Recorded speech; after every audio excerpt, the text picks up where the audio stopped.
Hey guys, welcome back to the channel. This is a story about what if Sharingan Naruto has harem with Hinata and Temari. Before I start, please support for more amazing content, and do consider subscribing to my channel and share this video with your friends. This is written by helovestowrite and link in description and support writer. Let's start the video. As the thunderstorms hit the village, most of the people were inside their homes safe away, except for one child. Naruto Uzumaki, the black sheep of the village, blamed for the thousands of deaths, shivered in cold as he walked the empty streets of Konoha. As the winds blew violently, a homeless boy stood in a merciless storm. Kicked out of the orphanage by a disgruntled caretaker, the boy held no place in Konoha. No one cared much for the boy as he struggled to survive, except for Sarutobi Hiruzen, the third Hokage of Konoha, who watched over the boy as he was his own. As Naruto walked, he noticed that some food was available to get and grab. "I don't usually steal Tobeo, but I am hungry," expressed the tired blonde as his hunger growled in desperation for food. As Naruto tried to grab some food to take, a strange man walked towards him. "Hello little boy, do you need help getting home?" expressed the silver-haired jounin as he happened to stumble across our cold, hungry blonde. "No, I have no home. I'm just getting some food, thank you. Besides, I can take care of myself." Half-smiled Naruto. "Are you sure you are alright?" asked the worried jounin. "Yes." So later, Naruto ran off to the nearest place, only to find himself near the Uchiha compound. Wow, this place is huge, but it seems too empty. As Naruto decided to walk through the building, noticing the darkness surrounding the Uchiha compound. As Naruto walked towards the main house, he heard a boy screaming in pain. "Hey, are you alright? I'll go help Databeo," yelled Naruto as he ran into the room, only to find the dead bodies of Uchiha Fugaku and Uchiha Mikoto. "What is all this?" shook a frightened Naruto. "Hello Naruto-san, enjoy my little display I had left?" coldly asked Itachi. "Why did kill your parents?" asked Naruto, confused and slightly scared. "Because he's a jerk," yelled Sasuke in fear due to the Tsukuyomi being used on him as he ran off. As Itachi was about to follow his little brother, Naruto stepped in. "I don't care how strong you are, Itachi-san, or how you know me, but I will defeat you, Databeo," yelled the little blonde as he took his stand. Itachi smirked, slightly impressed with the blonde's courage. "I see no fear in you. Well then, I guess I'll take my leave due to my little brother calling for help." As Itachi walked away, he looked back at Naruto near the door. "I hope we meet again, young Naruto. I would like to battle you when you have gotten stronger. Oh, and by the way, I would like to give you a gift." "A gift?" Naruto asked, very confused as to why this criminal would give him a gift. Itachi nodded and knocked Naruto out before quickly operating on the boy using his father's eyes. "Don't make me regret giving you the Sharingan, Naruto-san," expressed Itachi as he walked away. A few hours later, as the Umbu and Kakashi arrived, they noticed the whole place was full of dead bodies. They bowed their heads in respect until they heard one of the men. "Captain Kakashi, we found the Jinchuriki on the floor with Sasuke Uchiha's parents," expressed the cat Umbu as they rushed to see Naruto on the floor. "Take him to the hospital and report this to the Hokage. Sasuke and Naruto must have witnessed some horrific events tonight. Hope they don't lose their sanity," sighed the silver-haired Umbu captain. Little did they notice that Naruto's right eye began to glow a little. As Naruto came into consciousness, he swore he could hear voices that said to save their son or something like that, but as Naruto came to, he saw the Hokage looking down at him. "GGW, where am I?" "You're at the hospital, Naruto. Why were you at the Uchiha's compound?" asked Sarutobi in concern. "Well, I thought this guy who had silver-haired caught me stealing some food and I thought I was in trouble, so I ran, and when I got to Sasuke's house I heard him scream in pain, and next thing I know I saw 2 dead bodies," shivered the blonde in fright. "I see. Well, did anything else happen?" questioned the Hokage. "Well, I challenged Itachi-san to a fight," as Naruto scratched his head trying to remember the rest. Sarutobi was in complete shock. A little boy with no skills challenging a easy jounin-level shinobi to a fight. "Naruto, you know that was very dangerous." "I know, but I just couldn't let my friend suffer because of his bastard brother. I had to do something," yelled the blonde. "Naruto, you really are something. So where's Sasuke?" wondered Naruto. "Oh, Sasuke's in the next." As soon as the words next came out of the Hokage's mouth, Naruto sprang from his bed and ran off to see his somewhat friend. Sasuke stood in shock and horror, the images not coming out of his head of what he had seen, only to be interrupted by Naruto. "Hey Sasuke, how you feeling?" smiled the blonde. Sasuke just stood quiet, staring at Naruto like his world had ended. "Hey Sasuke, you know you still have a brother left, right?" "Who?" "My family is dead," expressed Sasuke coldly. "Well, I could be like your family and be your brother," smirked Naruto. "Brother, no, but he defended me against Itachi even though he knew that Itachi was too powerful." "Why would you want to be my brother? All I am is weak." "That's not true. It's just we're young, we still have time to get stronger, and together we will get stronger. What do you say?" As Naruto placed his hand in front of Sasuke. "Okay." As he shook Naruto, not realizing what the world was about to see, Sarutobi sighed in his window, puffing his smoke as he stared at the clouds. It had been 5 years since the Uchiha massacre, and the entire village was in fear. The fear, ironically, was that there was only one Uchiha. Sasuke was left, and needed to be given the CRA, or in other words the Clan Restoration Act, or else lose the Sharingan forever. How these villagers worshipped the bloodline limits. Sarutobi chuckled, for what he had found out may shock and put the entire village into massive fear and panic. To hear what he found out, Naruto Uzumaki, container of the Kyuubi no Yuko, possessed the Sharingan. Oh, how the council would react to creating him into a weapon for the village. Flashback. It was another day in the life of Naruto. After pranking some Hyugas, he decided to walk home. As Naruto walked, he noticed two Chunins following him, and so he decided to pace his walk. While Naruto tried to run, he tripped over his feet only to see two men with evil intentions in their minds. What do you want? Why are you following me? Well, demon, you see, we can't just have you walking around when you have killed so many of our people. Snorted the brown-haired Chunin. I didn't kill anybody. Silence. We will not listen to your lies. Now time to pay for what you have done. Warning: the next part may be gruesome. My advice to turn away unless you like a piece of pie. As Naruto tried to run, the Chunin who had two scars underneath his eyes used a paralyzing potion to stop Naruto. The other Chunin launched two kunais at Naruto's legs, causing him to cry in pain. Oh, don't worry, demon, you can still feel the pain. We wouldn't want to have you miss out on the fun. Smirked the scared Chunin. Ready, Juzin? Oh, I'm ready, Tylon, to kill a demon, that is, as the two advanced towards the helpless boy. While Naruto tried to struggle his body to awaken, one of the Chunin grabbed a steel pipe and smacked Naruto across the face, causing his nose to instantaneously bleed from his nose and to lose a tooth. Please, I didn't do but was cut off as the Chunin slashed across his face with his kunai as blood spilled out of his forehead. In the nearby area, Mato Guy had been taking a nice exercise stroll only to find what was going on. Yash, what is the meaning of this most unyouthful attack? Yelled the Jounin green beast of Konoha. This stupid demon tried to attack us, and we were just defending ourselves. Yelled the brown-haired Chunin, who pointed at the dark-colored bloody face of Naruto. I do not buy such unyouthful excuses, for that boy looks helpless, so you both are under arrest. Expressed Guy as he prepared his stance to fight. The slight look of fear passed through the Chunin, but disappeared rather quickly as the two readied themselves for a fight. 2 against 1, we have the upper hand, Guy. Laughed Tylon. I suggest you guess again, said a voice in the shadows of the night as he appeared to stood behind the two Chunin traitors. Yo! Was all Kakashi expressed, waving to Guy. If it isn't my youthful rival, have you come here to help me defeat these dastardly foes? You know I am Guy. Sighed the silver-haired Jounin. All right, I surrender, kneeled the red-headed Chunin, who looked frightened. Juzin, what the hell are you doing? Asked Tylon as he whipped out his kunai. It's 2 Chunin against 2 Jounin, we have no chance. Sighed the red-head man. As the two were taken away by the Umbu for interrogation, Kakashi walked towards Naruto until the boy woke up. Ah, my eye, it hurts badly. Yelled Naruto in exasperation as he grabbed his right eye. What's wrong with your eye? Slightly worried, asked Kakashi. It burns, Kakashi-senpai, it's like it's doing something on its own, was the last words that Naruto expressed before he fell unconscious in pain. Guy, go and check on Naruto's place and see if it's alright. Yash, I shall do that, or else do 1000. Just go, Guy. Yelled the frustrated lazy Nin. As Kakashi took Naruto to the hospital, he noticed the eye spinning, and his right blue eye was transforming into a dark spiraling. No way, it seems Naruto has the Sharingan. But how could he have it? He's not an Uchiha unless it was the fox who infused it on Naruto. I better talk to the Hokage about this, thought Kakashi as he saw the Sharingan stop spinning and return to his normal eye. Sarutobi had rushed to be near the boy who he thought of as his own grandson, only to see Kakashi reading his Aika while leaning against the slight brown wall. Kakashi, what happened to Naruto? Asked the bewildered Hokage. It's a long story, but I'll try to recall everything as Kakashi explained the tragedy of Naruto's assault. After Kakashi was done, Hiruzen just sighed. Would they ever give Naruto a chance to prove he's no monster? So what are we going to do about Naruto's Kekii Genkai? Asked Kakashi in a bored tone. Kakashi-kun, what do you mean, Naruto has a Kekii Genkai? Asked Sarutobi in a surprised and confused look at Kakashi. Yep, and it's something we all know. Here, let me show you. While the Hokage just stared, Kakashi touched the forehead of Naruto with his middle and index finger, only to have Naruto's Sharingan flare up, causing the Hokage to stare in amazement. Naruto has the Sharingan? Yes, but I don't know how he gained it either. A. Kyuubi manipulated his own chakra to create it, though I doubt it, or B. Someone must have implanted the eye onto Naruto, but I don't understand how his eye looks normal. Wondered the silver Jounin with a slight frown. Well, we will have to ask Naruto about it.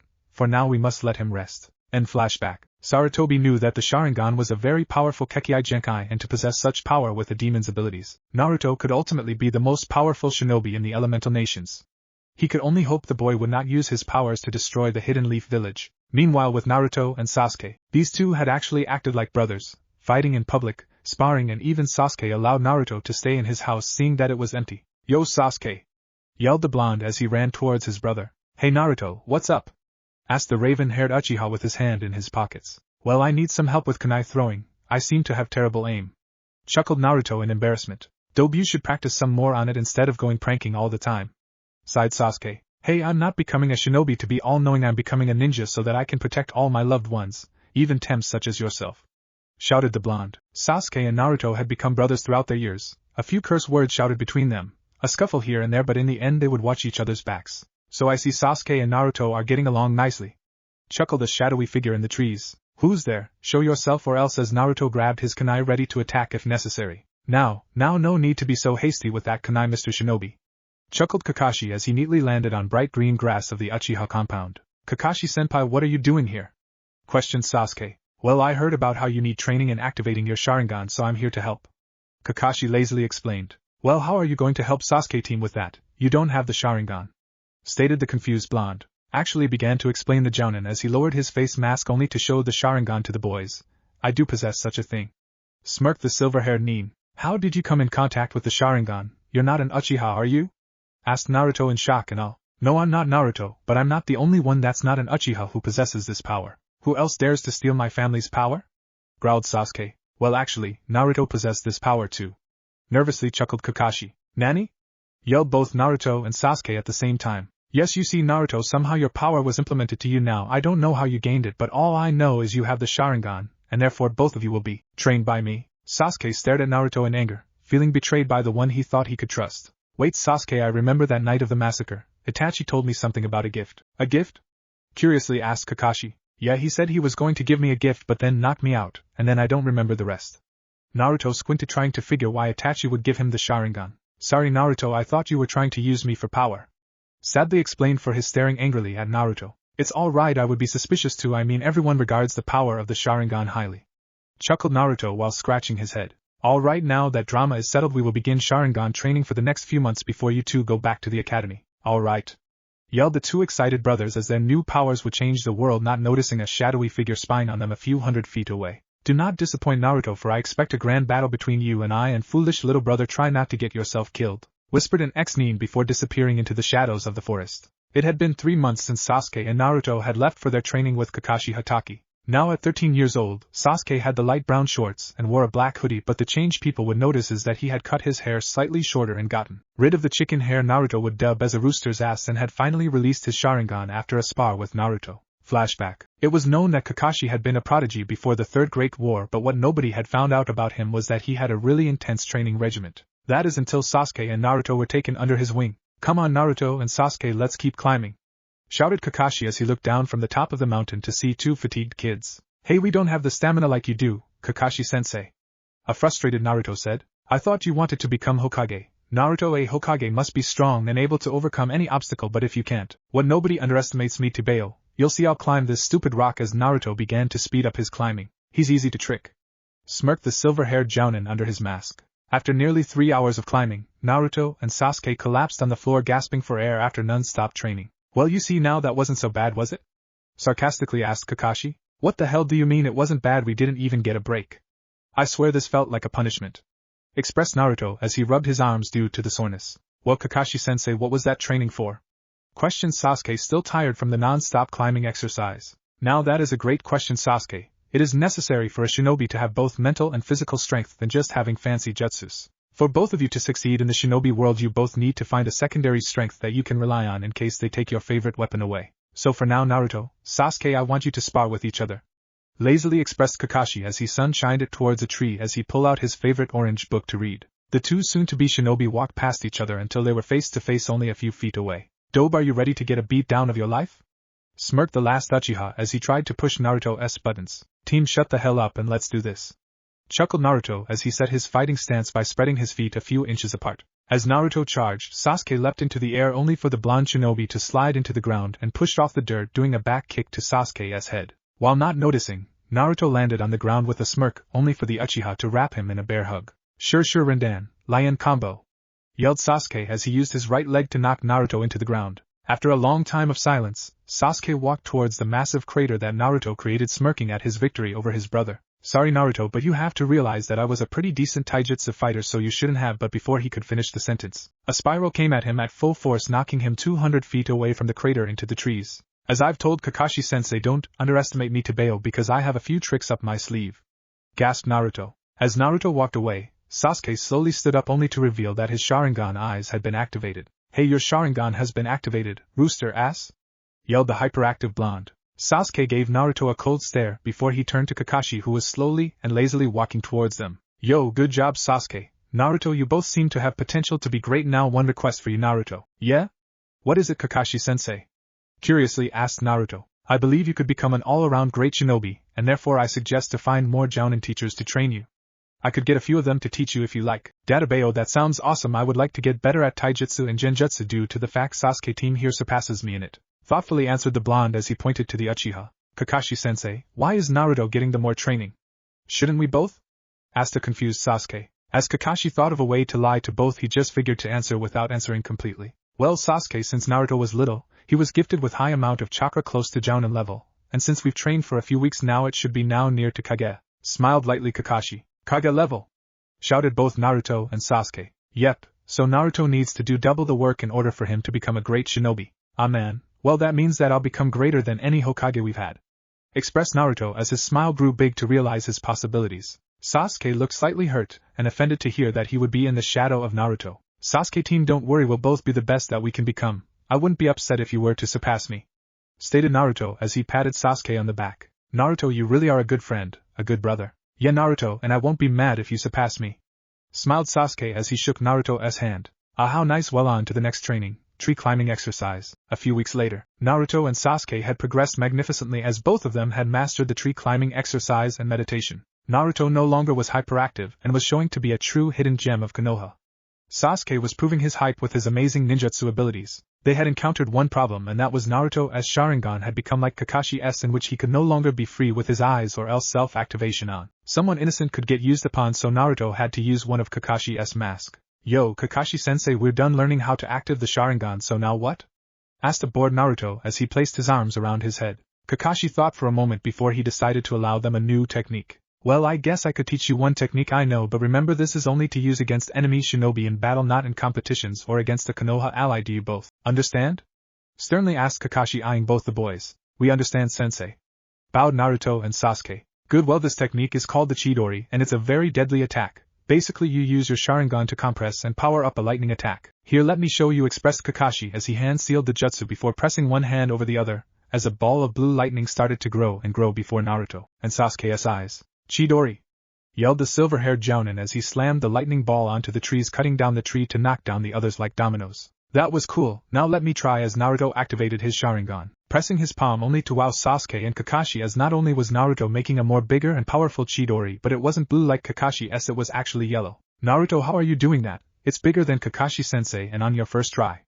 Asked the slightly jealous and confused raven-haired teen. I don't know, expressed the nervous Naruto as he then just decided to slam his Chidori to another tree only to blow up 20 miles of trees. After a long silence, Sasuke decided to break the quiet. Guess it's my turn to use it, Chidori. End flashback. So now arrived the two, and as for Naruto, he changed a lot, still with his spiked hair, but now wore beige cargo pants, carried 2 holsters on his back for his katanas, wore boots instead of the shinobi footwear due to the metal tip to knock the hell out of an opponent. He also wore a black vest with no shirt on the bottom, and wore black gloves like Kakashi. Hey Dobe, you know you would get fangirls wearing that, right?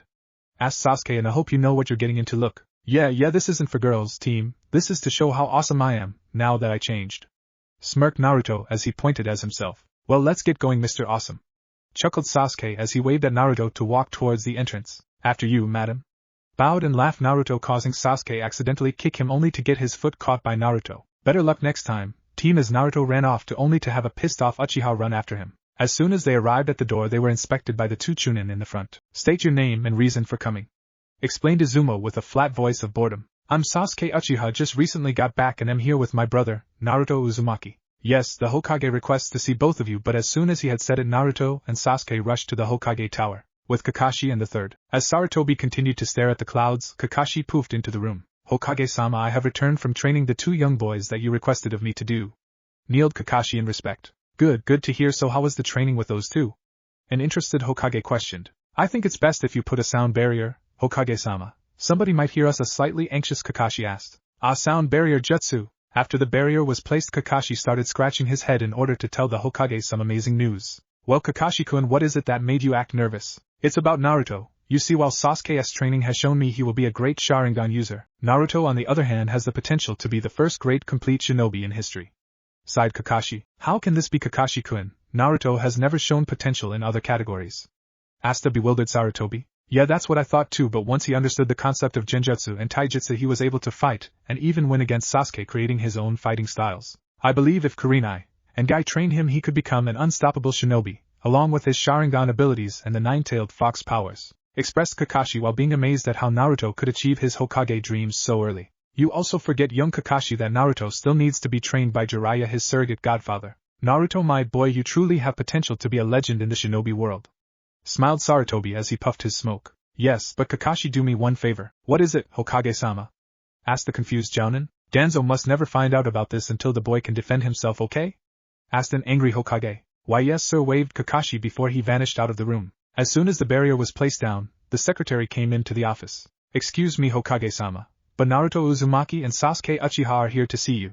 Ah yes, let them in. As soon as he did, he was astonished to see Naruto and Sasuke look different than the last time he saw them. Naruto-kun, why are you wearing a face mask like Kakashi's? Naruto just stood smiling until he said, Guess Kakashi team didn't tell you about my Sharingan situation. No he didn't, but look at you two, you've changed a lot, said Sarutobi in a semi-shocked expression. Yep, but anyways Gigi, how come you wanted to see us? Well Naruto, I've decided to let you and Sasuke into the academy, that is if you both want that. Sasuke and Naruto just stared and huddled in a corner having a conversation about joining before they both nodded in agreement. Hokage-sama, we would both accept going to the academy, bowed Sasuke. Very well, class starts soon and your instructor's name is Iruka, so hurry and welcome back both of you. Naruto and Sasuke just ran for their lives until they arrived at the school, which was empty with activity. Hey, no one's here, and here I left my katanas at home, expressed Naruto in a sarcastic sad tone. Dope, that's cause we're late for class. Come on, we have to go find this Iruka and his class, sighed Sasuke. Right. As the two walked towards the office, Naruto overheard someone calling the sensei known as Iruka.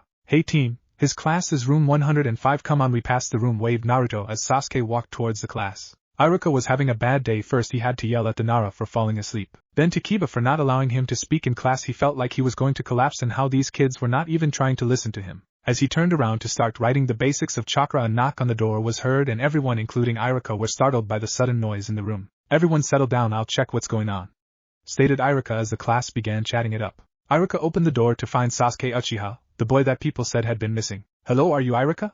Asked Sasuke. Why yes, how may I help you? Well, me and my brother Naruto are your new students. We were allowed to join you late by the Hokage. Well, where is Naruto? Huh? Asked Sasuke only to turn around and see no one near him. Dobe, growled Sasuke as he clenched his fist. Well, come on and everyone settle down, we have a new student today. His name is Sasuke Uchiha, and he will be part of this class. At that the students quiet down a bit, that is until Sasuke Kyuin yelled his massive fangirls that included one Ino Yamanaka and Sakura Haruno as they stood up to yell in joy. Shut up. Now settle down or else. But as he walked towards his chair, a poof came up and everyone including Sasuke set their eyes on Naruto as he placed his boots on Iruka's desk. Yo, waved Naruto with a smile. Who are you and why are you on my desk sitting on my chair?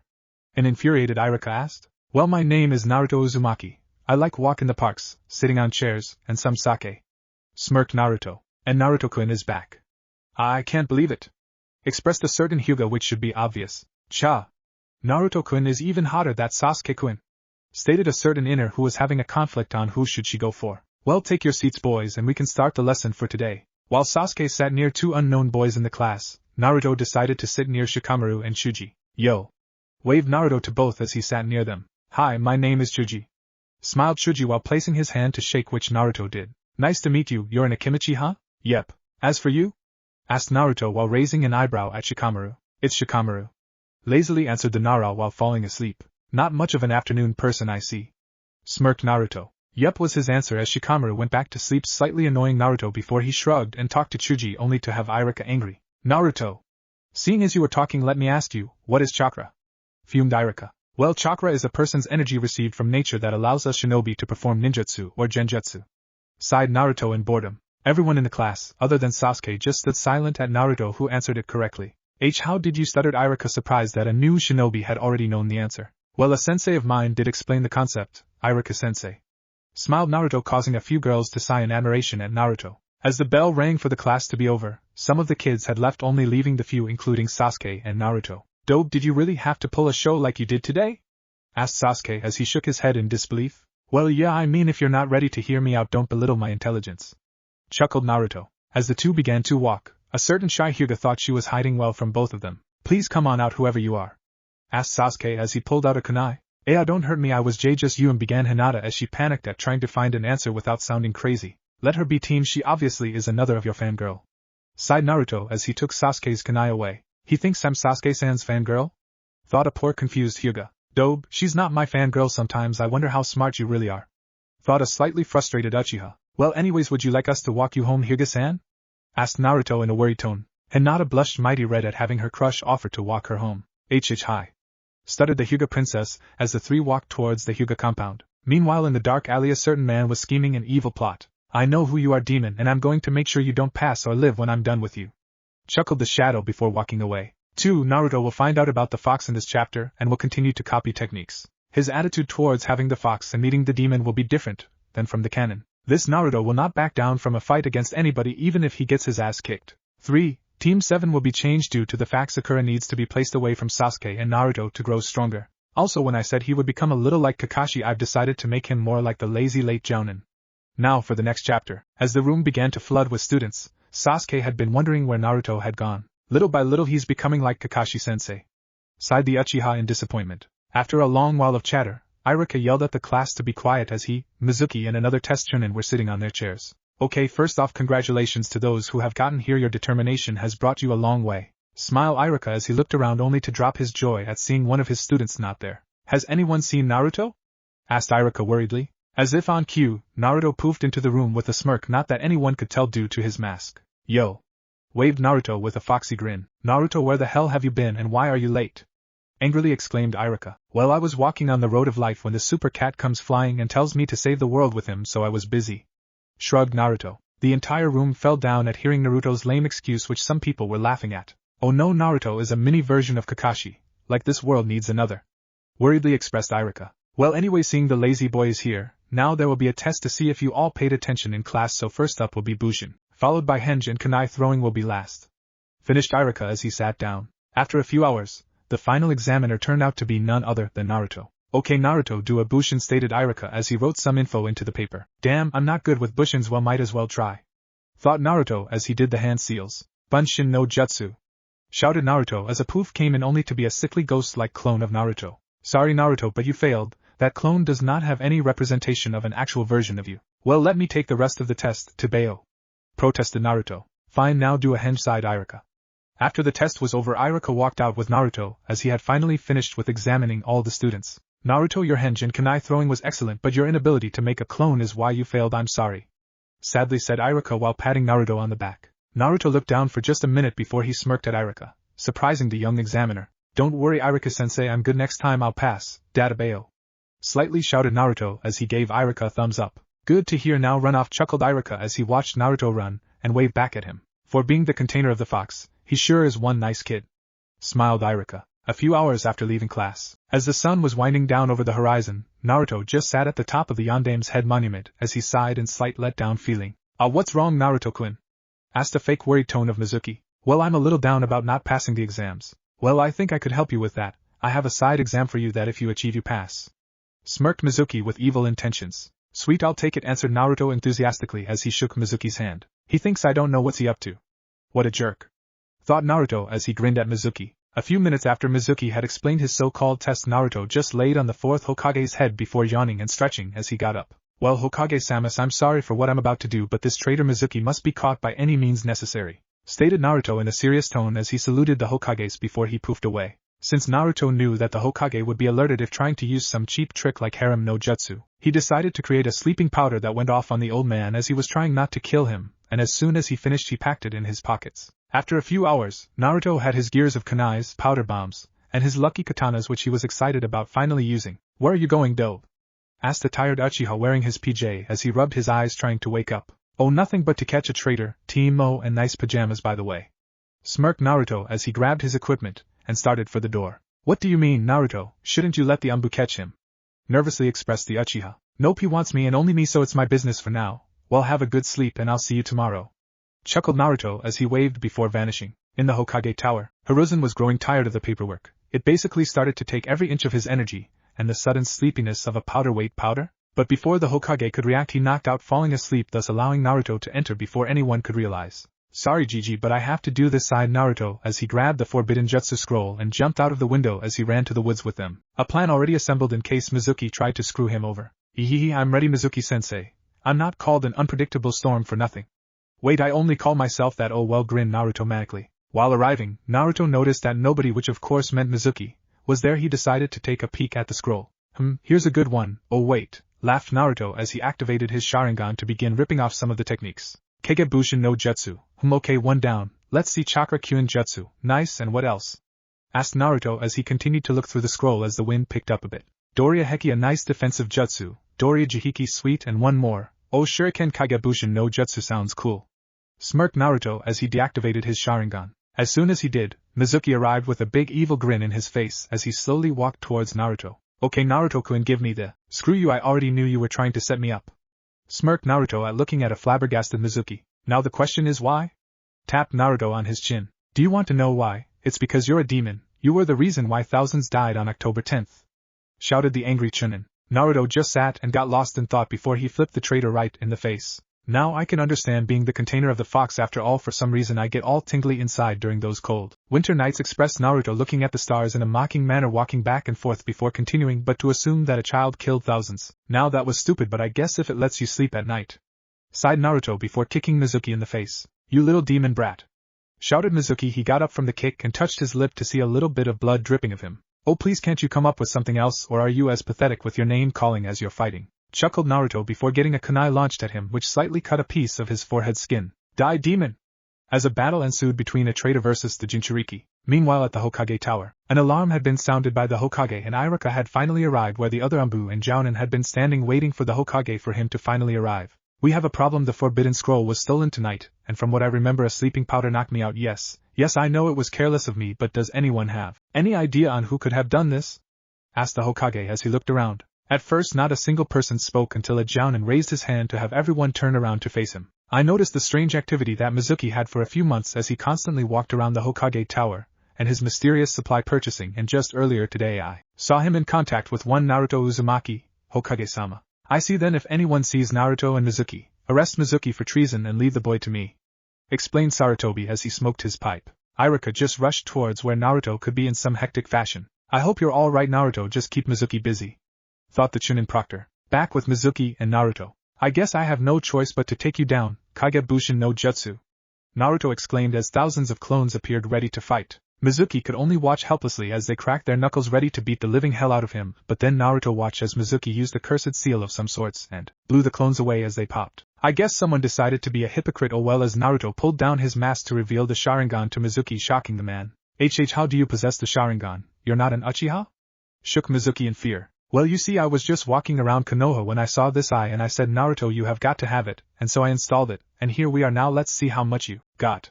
Smirked Naruto. Mizuki growled as he charged at Naruto in full speed, only to have the boy evade the attack with ease. The battle would last for a while as no one was able to find them, going back and forth as Mizuki called on his power and launched Naruto into a tree before he got attacked from above and Naruto kicked him into the ground. Well, it's my turn, Rasen Fury. As Naruto turned himself into a tornado rocket and launched himself into Mizuki as he quickly used his legs to kick in a spiral and finally launched Mizuki into the air. Naruto Uzumaki's the name, kicking your ass is my game. Elated Naruto as he finished off Mizuki with a nasty right hook to the chin, knocking him out and making the curse seal weak again. Well, now that's done and dealt with, time to tie up this jerk. Began Naruto as he opened up his backpack that was placed on the green shining grass as he brought out the rope and tied up Mizuki as perfect as a Christmas gift. As Naruto awaited the arrival of Iruka, he decided to take a nap and to meet this demon he possessed. When Naruto awoke in his mind, he realized one thing. Man, this is a dump. I wish I could change it to more of an ancient castle, or something. Complained Naruto, only to see the surrounding change. Sweet, well, here I go. Hopefully no one will try to burn me to death. Sighed Naruto as he walked on the gray cement, staring at the candles on the wall, the stink of death and evil rising as Naruto approached the demon's soul. The room Naruto arrived in had a big golden gate, like the one people arrive to go to heaven, and heard a voice. So here is my container, come a little closer, grinned the demon as Naruto walked towards him, only to try slash Naruto, but he caught the paw and slammed it on the floor, causing the demon to grow in pain. Listen up, you big turd, no one intimidates me, I only scare myself, not you or Shinigami or anyone scares me, do you got it? Exclaimed Naruto as he stared eye to eye with the demon. You little fool, if I was out of this cage you would kill me and make me feel pain. Oh, I'm so scared, shut the hell up. Your cage, so deal with it, and by the way, I feel like you should have a nice room, but I won't, so there. Smirked Naruto as he flipped Kyuubi off. Brave little fool, I'll give you that, but anyways, why do you bother me? Asked Kyuubi, annoyed to have been awoken. I need some of your chakra, I think you could help me unlock the Manjikyu Sharingan, but face. Sighed Naruto as he saw the demon turn around. I despise that bloodline for reasons I shall not tell you, but I need a Jinchuriki to strongly represent who I am, so therefore I shall grant you your stupid demand, but realize, I do not like you. Hissed Kyuubi. I know dumbass you and hundreds of people don't. I'm cool with it. Lazily expressed Naruto, while placing his arms around his head. Very well, but do not bother me for such trivial matter. Now leave, I must think. Shouted the fox. Right, like you're smart enough to think, except oh wait, you got yourself captured in me. Smirked Naruto. Leave. Growled the fox loudly, making in his inner thought powerful winds, though Naruto just stretched like it was nothing. Okay geez, you're such a drama queen, laters. Waved Naruto as he awoke to see Mizuki still out and pulled out a good book he had gotten from Kakashi. Naruto, what the hell? Asked Irika in wonderment at seeing Mizuki out cold with Naruto sitting beside him as he read his favorite Ika book. Yo Irika-sensei, what is going on? Asked Naruto sarcastically. How did you? Well, what happened here? I guess I should start at the beginning. When a mommy and daddy hate each other, they decide to mate to create something so horrible they both can cheat on each other, and thus is the creation of Mizuki. Expressed Naruto lazily as he laid on the tree while Irika laughed at the joke. Well, I better take Mizuki to the Umbu interrogation building, but you take back the forbidden scroll and talk to the Hokage. Will do, Irika-sensei. Waved Naruto as he poofed away, leaving Irika in amazement. The next day, the sun was rising and a new beginning was installed for Sasuke as he woke up, brushed his teeth, changed into his clothes and fixed his bed before he walked downstairs and saw Naruto sitting on the chair. Good morning team, yawned an exhausted Naruto as he stretched after all the activity he had done last night. Dobe, where the hell have you been? You look like you went to war or something. Expressed Sasuke in astonishment. You don't even know the half of it, but let's get going. I have to go with you to get my new headband and I'll explain it to you on the way. Said Naruto stoically. So after the explanation, Sasuke found himself a little jealous but also impressed at how his brother was getting stronger. That sounds like you went through hell, but let me ask you, why did you say that Mizuki wanted you only? Asked Sasuke curiously. Well, I contain the nine-tailed fox who obviously attacked Konoha and killed thousands, thus he along many blame me for their families' deaths. Shrugged Naruto as he didn't care what Sasuke or anyone thought of him. Per Dobe, I thought I was the only one to go through hell, but let me stop your inner thoughts for a moment, and tell you not to feel bad for me. If no one can figure the difference between a human and a demon, then I don't care what they think of me or what they did in the past. I'm not letting them get to me, and besides, this topic is a downer. I'm a happy, violent, awesome shinobi and thus don't need pity. Got it, team? Asked Naruto as he shrewdly looked at Sasuke. Got it, Dobe, smirked Sasuke as he mockingly waved at Naruto. Troublesome, let's go. Shouted Naruto as they raced to see who was more awesome. As soon as the class was about to be settled down, Naruto and Sasuke arrived to make the fangirls squeal in delight, and the boys except Shika, Chuji, and Shino groan and some remarks of jealousy. Do I smell jealousy in the room? No wait, that's me, said Naruto as he smelled himself before chuckling at the girls who called him gross. As Sasuke was forced to sit near Ino and Sakura with tears in his eyes, Naruto sat in between Shika and Hinata. Yo! Waved Naruto towards Shikamaru and Hinata. Hello, and Naruto-kun, stuttered the poor shy princess. Hey, wait Naruto, what are you doing here? They only allowed the people who passed the exam in here. Asked a confused Shikamaru. Oh Shikamaru, they grew to realize that it isn't a party without the number one smart ass of the class. Smiled Naruto at Shika. Troublesome, mumbled Shikamaru as he took a nap. Now how will you be able to get a boyfriend with that type of language? Smirked Naruto to see Shikamaru react. What? Asked an angry Shikamaru before Irika told him to sit down and shut up. Troublesome, sighed Shikamaru. Well, he's going to be ignoring me for a while, so, how are you, Hinata-san? Asked Naruto as he grinned at her. Hinata just was having a hard time speaking to the boy that she admired so much that all she did was pass out. Well, I hope she's alright. I guess I'm going to have to kiss her, smirked Naruto, as he said it loud enough for Hinata to wake up from her dreams and shriek, scaring the class, including Irika, who was still talking about honor and crap like that. Well, that did the trick. Welcome back to the living, Hinata-san. Smiled Naruto at a purple like grapes blushing Hinata. Jigomen nasai, and Naruto-kun. Whispered the paled Kunoichi as she looked on the floor in shame. It's all right, Hinata-chan, no need to lower your head. Chuckled Naruto as he placed his arm over her, causing the girl to pass out again. Well, this could be trouble if we're on the same team. Sighed Naruto as he turned to hear Irika started naming the teams. Okay, here are the last remaining teams. Team 7 will consist of Naruto Uzumaki, Hinata Hyuga, and lastly Sasuke Uchiha, and your team sensei will be, oh boy, Kakashi Hatake. Sighed Irika as he knew this could be bad. After naming where the passing students would go, each of the teachers had arrived as the last ones were Hinata, Naruto, and Sasuke. So I guess we're all teammates, huh? Asked Sasuke as he looked at Hinata and Naruto. Yup, and you know that Hayashi will not like this setup one bit. Shook Naruto's head in slight fear. What do you mean, and Naruto-kun? Asked the frightened Hyuga as she clasped her hands together. Well, the Hyugas and Uchihas have never really liked each other. In fact, they despise each other, and this could have your old man snapping at everyone. Sighed Naruto, thinking of a troublesome situation coming up. Hinata began to shiver terribly, thinking of her father, as he punished her harshly for ending up with the Uchiha. Dobe, quit being an ass and stop scaring her. Shouted Sasuke as he threw Naruto a chalk. Sorry Hinata-chan, but don't worry, me and team over here will protect you, and that is a promise, Databeo. Smiled Naruto underneath his blue navy mask as he gave her a thumbs up, making her blush. Yeah, the dobe's right, your teammate will help, and how come you still use that damn word?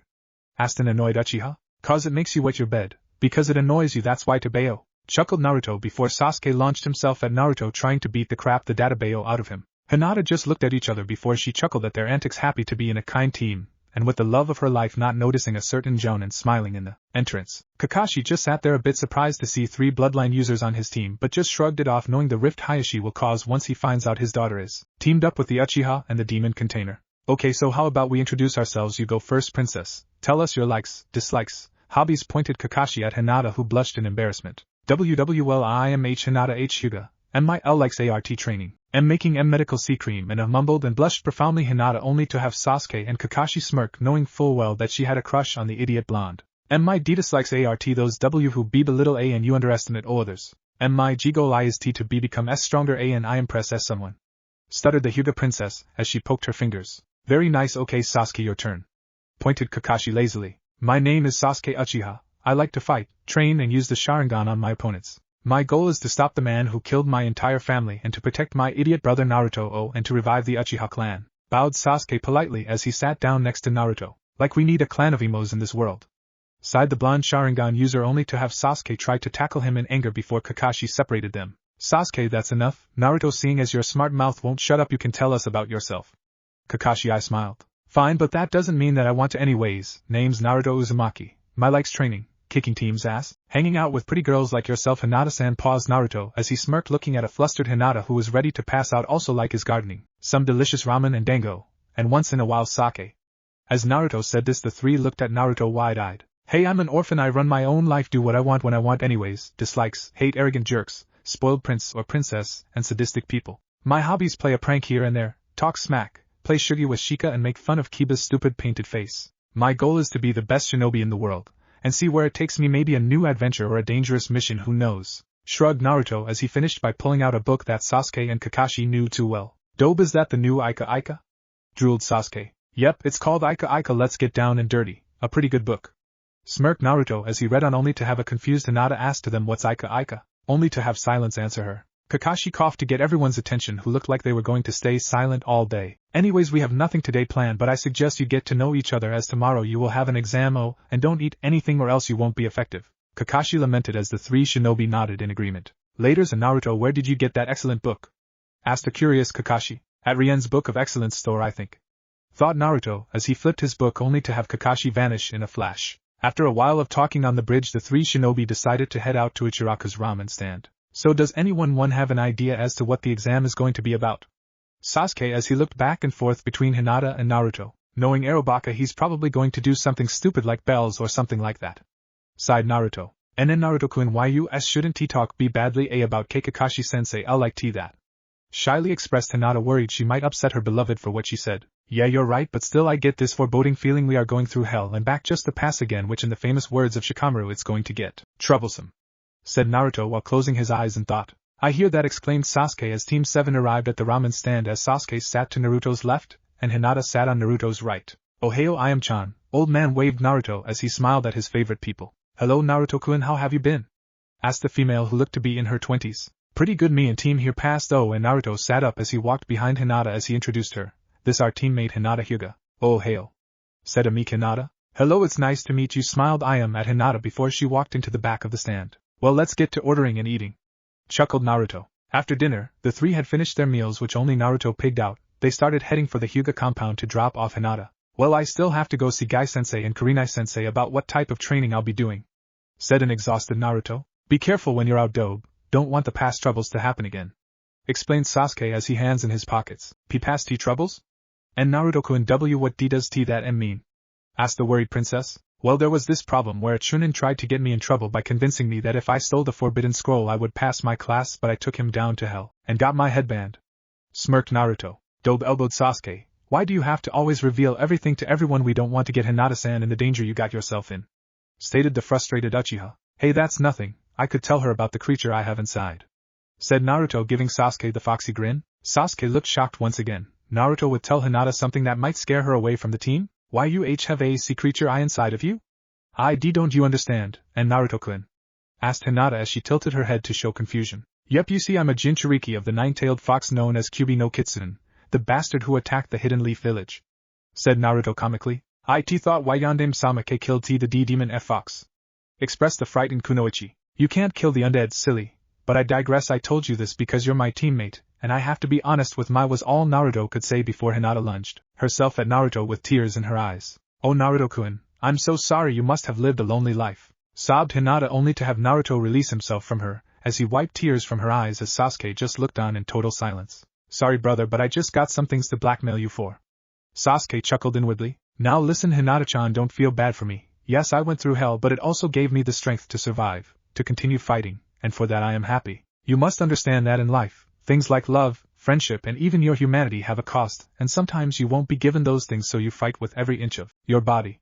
I managed to find a brother in Sasuke, and surely I still got ways to go before I'm happy, but I'll get there. Right now I'm satisfied with life, so please no tears, okay? Asked Naruto calmly as Hinata's tears stopped. Okay, and Naruto-kun I won't see cry. Stated Hinata as she wiped her face clean. Good, and we also need to work on your confidence. It's been shot down to a very low level, but by the time team and me finish you'll be able to fight anyone you want. Have any guy you want with confidence.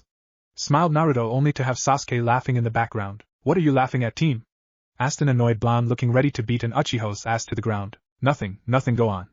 Waved Sasuke. Anyways, let's get going, your old man will be pissed that you're with the demon container, and Uchiha, and getting there late won't help things. Sighed Naruto as the three walked towards the Hyuga compound. Hinata worried. Would her father be furious with her being with an Uchiha and Naruto, and if so what was he going to do to her beloved Naruto-kun, her friend Sasuke and herself? She shuddered and gulped at what the catastrophe could happen if Naruto and Sasuke joined her. And Naruto-kun, as Sasuke-san, and maybe I should go home be by and myself so t the be both o of yud don't g get int trouble w with my o tusen. Stuttered Hinata. Relax, how mad can he possibly, but Sasuke was rudely interrupted by a cough as the three teens looked at the front door to see a fuming Hyuga. Otosan, I shook the girl in fear as he pointed her towards her house as saying to go inside. You are not allowed to speak, so go inside, you will be punished for this sickening alliance with the Uchiha. Sternly said Hayashi as he gave Sasuke and Naruto a dirty look. What the hell are you looking at, old geezer? Fumed Naruto. How dare you speak like that to me, you little demon, do you know who I am? Asked the bewildered Hayashi. Yeah, an asshole who needs to get his butt kicked. Growled the young Jinchuriki as he was being held back by Sasuke because Naruto wanted to show the Hyuga head leader his friend Punchy McGee and Buster Lips. So you think you can defeat me, foolish little twerp? Asked the arrogant Hyuga as he walked towards Naruto before looking down at the young blonde shinobi. Naruto looked at him, and then analyzed the situation before he calmed down. No, not yet anyways, but when I do you'll pay for what you're going to do to Hinata. I know you're kind. Your type of fatherly love is to discipline poor Hinata-chan just because she had tried her best. No, the time will come, Hyuga team, and you'll learn to respect your daughter. Naruto expressed with a type of poise that had Hayashi slightly impressed. Sasuke just smirked seeing his brother progress right in front of his eyes before the both teens walked away as Hayashi walked back to his house preparing to punish the poor princess. Meanwhile with Sasuke and Naruto. Dobe, are you sure that he's? I'm more than sure. I've seen it before, team, that bastard is going to take it out on Hinata-chan, but it's just another thing for me to take care of, said Naruto as they both silently walked home, saddened as they could slightly hear the shouts of pain in the distance of the cool breeze of the night. Naruto looked back with profound determination that he would save Hinata from her father, and that was a promise he meant to keep. Later in the evening, Naruto had told Sasuke he had to go meet his sensei, so the blonde left the Uchiha state as he walked towards the Jounin apartment looking for this man called Mato Guy. Knocking on the door, Naruto waited until he saw a man with green spandex and black shiny bowl-shaped hair open the door with a big creepy smile on his face while looking at Naruto. Yash, you are youthful Naruto-kun, are you not? Asked the eerie Jounin. Yeah, who else could it be? Sarcastically said Naruto, not knowing what he just did. Ooh, such a hip attitude like Kakashi, you would be an excellent rival of Lee's. Proclaimed the green beast of Konoha. Yeah, whatever, anyways, I was wondering if you could train me in the art of taijutsu. I believe if I can learn more I can become a balanced shinobi, so I don't rely on just one part of a skill, so my enemies won't be able to come up with a strategy against me so easily. I want to be able to use all aspects of being a shinobi, so I have come to ask if you could train me, Guy-sensei? Asked an exasperated Naruto. Guy thought for a moment before he nodded in agreement. Naruto-kun, that is a most wise choice you have made, and therefore I shall help you achieve your goal, but know that you will have to be at your strongest, for I shall not be easy on you. I expect 100% from you. Do I make myself clear? Asked Guy in a rare serious tone, slightly intimidating Naruto. Hi, I understand, Guy-sensei. Bowed Naruto. Good, then let's take our youthful selves and begin practice, as Guy got his weights, and with Naruto walked away to the training area to begin an intense training. The next day, Sasuke had just finished practicing his taijutsu and meditating when Naruto arrived, once again looking exhausted and beaten up. Yo Dobe, you got your butt hooped by Guy-sensei, didn't you? Smirked the Uchiha as he watched Naruto collapse to the floor. It was hell freaking weights. exhaled Naruto as he had trouble with getting air from all the training he had. Naruto, you do know we have to get going and meet with Hinata-san to talk strategy on how to pass the exam, right? Curiously asked Sasuke to see the reaction of the blonde Jinchuriki. Nani? Oh man, I forgot about that, whined Naruto as he walked towards the kitchen sink, washed his face and ran back. Come on, Sasuke, let's get going or else I'm going to fall asleep on the floor, said a sluggish Naruto as both the young teens walked early in the morning preparing for a fight. When they arrived and noticed that no one had arrived, Sasuke began reading his tomato gardening book and Naruto took a nap. A few minutes later, Hinata arrived with a bruise in her eye as Sasuke looked up from his book to see her shyly walk towards. Hinata-san, what happened to you? Asked the bewildered Uchiha. My Otosen P punished me F for ending you up int team S7A and B being H home now late. Fearfully expressed the young Hyuga. I apologize Hinata-san for taking you home so late. If it wasn't for me and the dobe you wouldn't have been in trouble, said Sasuke as he patted Hinata on the back. It's okay. Had F fun, smiled Hinata before she looked around. Where I is and Naruto-kun. The dobe is taking a nap. He went training last night, and didn't come back home till just this morning, sighed Sasuke as he looked towards the tree branch where Naruto slept on. As the hours passed by, the sun rose from the east. Sasuke grew irritated. Hinata nearly fell asleep until Naruto woke up stretching and yawning out loud for both of his teammates to hear. Yo, Kakashi team isn't here yet?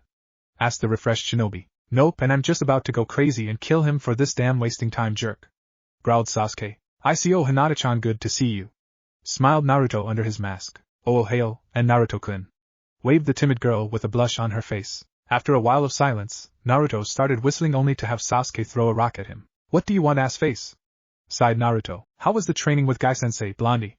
Asked the always getting in people's business Uchiha. Well, it went sorta like this. Flashback no jutsu. Naruto and Gai had arrived in the plain training area as both had their fighting gear ready for the training. Yash, the first thing I need to see is your fighting stance, so show me what you have, Naruto-kun. Naruto just shrugged before he got into a normal stance and placing his hands upward and his fist tightening as he looked at his sensei. That is a most terrible fighting stance, Naruto-kun. You must have your feet a few inches more apart, and there is no need for the fists to be curled. Your legs and feet can do much damage, but I see you'll need more strength training, so I believe we will start with 50 pounds on your ankles and wrists, then move up so it can increase your strength and stamina. Gai tossed the weights and Naruto placed them on his ankles and wrists. Yash, now Naruto-kun, you must run 100 laps around Konoha, smiled Gai as he looked at a flabbergasted Naruto. Hi, sensei, sighed Naruto as he took off into the village as Gai ran beside him. After an hour and a half, Naruto began to get tired as he slowly walked back towards Gai. Yash, my excellent student, you have mastered the 200 pounds of weight, so now I shall have you do kicking exercises, said Gai as he gave Naruto the thumbs up while Naruto just gave him a dirty look. Yes, Gai-sensei, mockingly said Naruto as he began kicking the tree that Gai had assigned him for about 2 more hours. As Naruto began huffing and puffing with exhaustion, Gai looked disappointed at Naruto. Naruto-kun, you should have more stamina than what you've shown me. It seems our training has got to get even more youthful, so tomorrow we will add from 200 pounds to 400 pounds and have my precious studently spar with you, explained Gai as he saw Naruto stand up wearily. For now we have finished for today, see you tomorrow, my youthful student, waved Gai as he vanished, leaving Naruto to have to limp his way home. End flashback. That's what happened, sighed Naruto as he laid on his arms on the tree branch.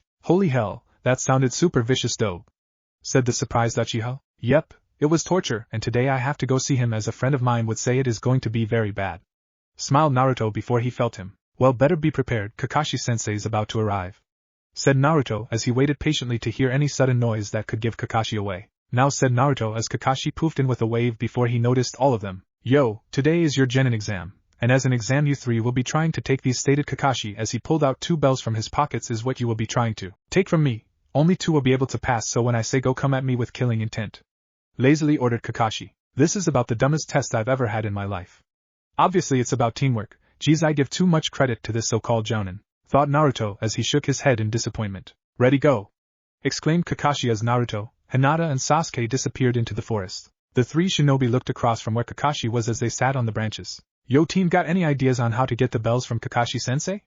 Asked Naruto. Maybe, but I'm going to need the 2 of you, pointed Sasuke at Naruto and Hinata. What do you need F for UST to do?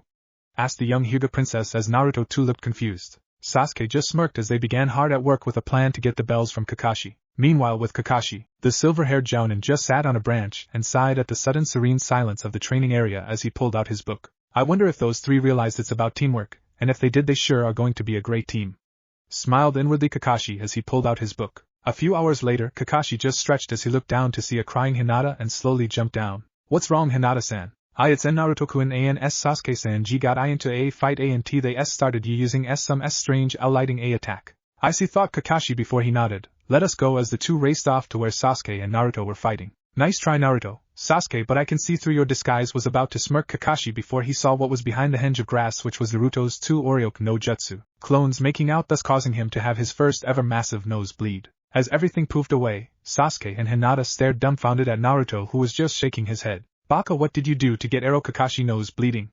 Asked Sasuke as he placed his hand on his forehead. Naruto just waved his finger and grabbed the bells before looking back at both his teammates. Well, looks like we passed the exams, so let's go get some ramen everyone. Smiled Naruto as Team 7 prepared to have a good night. The next day, a thirst for blood was on the face of Sasuke and Naruto, and for one reason only: Tora the bastard cat.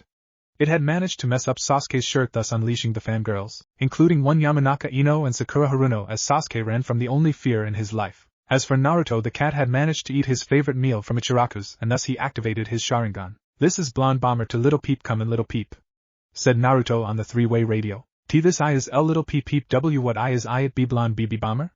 Squeaked the shy princess. I've got the target in my sights. I'm going in, expressed Naruto as he jumped above the cat and did the hand signs for Chidori. As Naruto slammed the attack just inches away from the cat, Kakashi and Hinata just came out of their hiding spot wondering what got into Naruto. Damn it Naruto, if you killed that cat the fire daimyo is going to have your head, thought a certain Ika pervert as he rubbed his temples in annoyance. After the smoke cleared, Naruto appeared with a sadistic grin on his face as the cat was literally shaking in fear and ran towards Hinata. I hope you learn your lesson, you stupid cat, no one takes my food and gets away with it, snarled Naruto before he became sheepish at the stares he was getting from his sensei and teammate. You think I overdid it, huh, Kakashi hentai?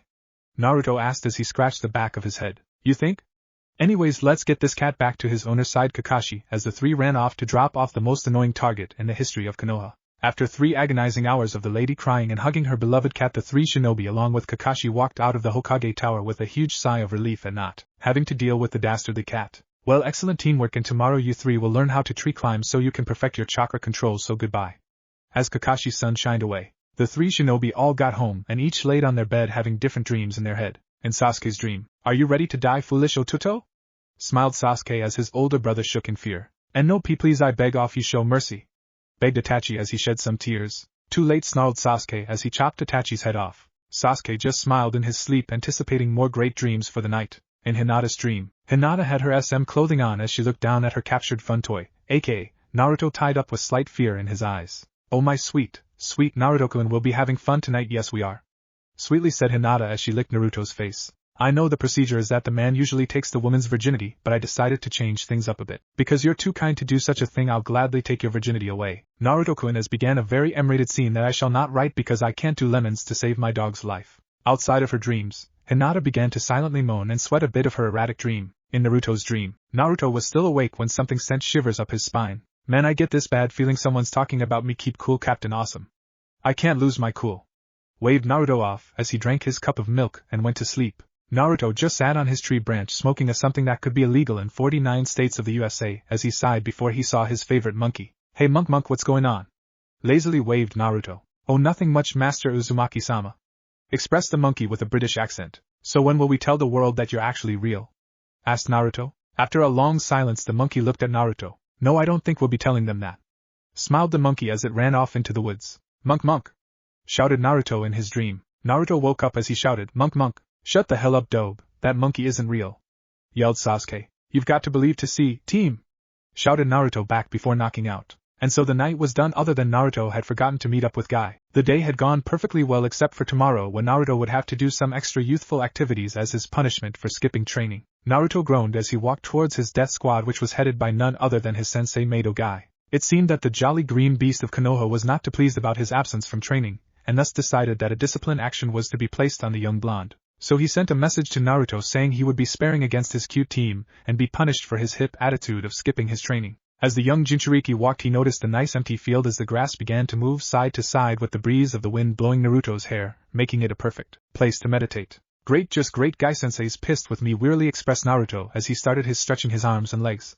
Well, if a fight is what he wants, a fight is what he is certainly going to get, to bail, smirked Naruto as he punched the air and threw in some kicks. As Naruto was meditating, he looked over and saw Team Guy, a green spandex boy with shiny black mow of the Three Stooges hair, a girl with 2 hair buns, a pink shirt and some purple pants, and a Hyuga boy with an attitude with a jacket that looked like one from an asylum and wrapped hands all walked towards him. So I suppose you're team guy, huh? Asked Naruto lazily as he laid his arms over his head and yawned. Yash, you are correct, Naruto-kun. My name is Rock Lee and the cute girl is Tenten Izuhaza and that is Niji Hyuga and we are youthful team guy, shouted the boy as a gleam of light escaped his teeth and flashed Naruto in the face. Huh, what was that? Asked Naruto as he had pulled out a certain Ika book to read. Ooh, such a hip attitude, no wonder Guy-sensei told me off your hip attitude. You are indeed a youthful rival to have. Continued to loudly say Lee. Whatever, so how long till Guy gets here? Asked Naruto to Tenten. In a few minutes I suppose, but in the meantime do you want to spar? Asked the young Kunoichi as she prepared to pull out some weapons. I guess I'm supposed to fight you guys as a punishment anyways, but if you want. Shrugged Naruto, not really caring about the situation. As Tenten was about to ready her stance, Niji got in the way in between Naruto and Tenten. Why should we fight you? I bet you're not much of a challenge to fight us as a team. I don't believe what Guy-sensei tells us of you that you're good. I believe you're a failure and pathetic. Arrogantly exclaimed the young Hyuga as he grabbed Tenten to pull her back. Well, I don't really much care for your attitude, little girl, but if you insist on not fighting, well, okay. We wouldn't want you scratching your nail, Miss Hyuga princess, sighed Naruto as he turned around only to hear the growling and hissing of Niji. Did you just call me a girl? Shouted Niji as Lee and Tenten's sweat dropped at the intense situation. Well, let me check, girl. Hyuga princess, yep, called you a girl. Smirked Naruto while walking away as Niji began to run towards him. Learn your place, fool, said Niji as he launched his palm only to have Naruto block his palm by grabbing his wrists, twirling him in the air and kicking the midsection of the stomach, launching Niji towards a tree. Lee and Tenten ran off to attend to their fallen comrade as Naruto just waved his head in irritation. When will the arrogance stop? Asked Naruto in an annoyed tone before he looked behind to see that Guy had finally arrived. Hello, my cute, youthful students, how are, but quieted down when he saw Niji out cold near a tree that had been demolished and quickly ran to his student's side. Lee, my youthful student, what happened here? Asked Guy, very worried of Niji's condition. Guy-sensei, Naruto-kun and Tenten-san were about to spar when Niji stopped them and insulted Naruto-kun, who called Niji a girl, and Niji did something unyouthful. He tried to attack him from behind, but Naruto-kun was quick enough to counter the attack and send him flying to the trees, said Lee as he was exasperated from the situation. Tenten-san, is this true? Asked Guy to Tenten, who only nodded as she looked down on her slight crush. Guy walked towards Naruto, who just sighed before the jounin bowed in embarrassment. Naruto-kun, my youthful student, I apologize for such unyouthful behavior from Niji-kun. Guy looked down. I don't sweat it, Guy-sensei. The guy looks to have inner confidence problems just like Hinata-chan. It probably comes from Hayashi-san's constant berating of both of them, waved Naruto. Naruto-kun, such accusations is, but Naruto interrupted him with a glare. Trust me on this, Guy-sensei, I know he does do bad things, I've seen it when I was young, coldly said Naruto. Then I trust you, Naruto. As for your punishment, you will receive none, but you shall do 200 push-ups and 1,000 laps around Konoha with the new 400 pounds weights. So here, as Guy gave Naruto the weights which knocked the young boy down. Put them on, and then after you're done you shall meet with your other sensei, Yuhi Kurenai-san. Smiled Guy as he gave Naruto a thumbs up. It might as well be a punishment. Oh well, the sooner I'm done the better, sighed Naruto as he placed his weights on and started to do the push-ups. After a few hours, Naruto had sweated his fluids out, so Guy brought the young shinobi a drink. Yash, here you go, Naruto-kun, your stamina has improved greatly these past few days, but more training will be needed. So first drink your water and then run the laps, my youthful student, smiled Guy. Naruto gulped down the water and cleaned his face with his arm before he took off to try to finish up quickly, and ran with determination as he ran from the Hokage Tower to the main gate to the hot springs, all the way to the jounin apartment buildings and back for nearly 6 hours. When Naruto arrived, Guy and his students looked impressed at how Naruto still had energy left. Well, Guy-sensei, I'm done for now, so can I meet up with you on Saturday? Asked Naruto as he impatiently waited for his answer. Guy thought for a moment before he nodded a yes and gave Naruto the thumbs up. Yash, go meet your new teacher, for she has as much youth as yourself, Naruto-kun, and remember to continue expanding your power of youth, smiled Guy. Oh, Guy-sensei, you are full of powerful youth, I want to be just like you, cried Lee. Guy then hugged Lee, disturbing Niji and Tenten, while Naruto just raised his eyebrow at the two. Lee, Guy-sensei, Lee, Guy-sensei, cried the two supposed men as a sunset washed over them, and the waves splashed, causing Tenten to faint and Niji to go vomit, while Naruto just shrugged in annoyance. Alright, anyway, see you later, Guy-sensei, fag Lee, waved Naruto with a masked smirk before he vanished. So Naruto left, not noticing a certain bun-haired girl knocking both Guy and Lee with her pink hammer, and had a big smile of satisfaction. Later in the evening, Naruto just looked around for his teacher, as she had asked him to meet her by the Dango stand, obviously finding out about Naruto's love for Dango by talking to Kakashi Hentai. Man, this is ridiculous, how am I ever going to find her? Oh well, time for Dango, smirked the blonde as he went to the Dango stand. 2 orders of Dango, please, politely said Naruto as the man in the stand nodded and walked to the back. As Naruto waited, a certain snake woman was walking by when she caught the scent of her favorite dish and saw the young boy and decided to slither her way into getting some free Dango. So Anko Mitarashi walked towards the boy as she swung her hips, not giving a damn that the men in the surrounding area were eyeing her. She was just out to get one thing, her beloved dango. Hey there, cutie. Winked Anko as she put her arm around Naruto, who looked at her up and down before turning back around. May I help you, sir? Asked Naruto while tapping his fingers on the table, which Anko got an angry twitch at being called a guy. Well honey, I noticed that you've ordered my favorite food, so how about you share some with a hot woman like myself? Asked Anko innocently, only to have Naruto cough at that statement. Number 1, you are no prize lady. 2, don't try to mooch of me, cheapskate. 3, I don't care much for ladies who smell like ass, so let me eat in peace. Sighed Naruto as he began to eat his dango. Anko was furious. How dare this kid not be honored to be talking to a beautiful woman like herself, and call her an ass-smelling moocher. She was about to punch the kid in the back of the head full force but was stopped by an arm. No, Anko-san, you mustn't attack fellow shinobi like that. Lectured the raven-haired red-eyed beauty, Yuhi Kurenai. The brat had it coming, growled Anko as she shot Naruto a dirty look, only to have Naruto stare dumbly at her. You're lucky Kurenai-chan was here to protect you, stupid gaki, or else I would have taught you some manners. Hissed the woman at Naruto. Well, how sad for that. Goodbye, Miss Anko. Smirked Naruto as he waved at the Tabasco Jounin as Anko walked away, punching some guys in the stomach on her way. After the silence, Kurenai just shook her head at Naruto in disbelief. Did you really have to antagonize her, Naruto-san? Well, yeah, I mean, she's just so annoying that she got what was coming to her, and I bet you enjoyed the show too, since you had arrived only to stop near that tree and used a genjutsu to hide yourself. Said Naruto as he pointed at the tree. That's incredible, how did you notice? Asked a bewildered Kurenai. Number 1, I heard your faint noise of you stepping on a small branch that had fallen from the tree. 2, I have the Sharingan, and it was activated, so I saw you. Smirked Naruto at her as he looked at her to be astonished. Wow, she's amazingly beautiful, curse my young age. Shouted Naruto in his head. Quiet fool, I was taking a nap. Growled the Kyuubi. Whatever, Team Fox. Naruto rolled his eyes inwardly at the demon. Outside of his mind, Kurenai was feeling a lot sheepish as Naruto kept staring at her. Naruto-san, are you alright? Asked the worried Jounin Kunoichi. Why, I just thought about the rhythm of the trees, but anyways, what are we going to learn? Kurenai-sensei. Nervously said Naruto as he hoped she hadn't heard his first statement. Kurenai just eyed the boy before she got serious. Today we shall learn the basics of Genjutsu, and how to deactivate it in case you get caught in one. Later in the week we shall start trying to create a Genjutsu for you by teaching you the harder parts of creating a Genjutsu. Smiled the red-eyed beauty. That sounds great, let's get started then, Kurenai-sensei. Stood up Naruto. Okay, 2 things, Naruto-san. Number 1, no using the Sharingan. Kurenai shook no with her finger. Damn, and what's the second thing? Asked Naruto, completely confused. Number 2, I heard you call me Haim, thank you, but you're too young for me.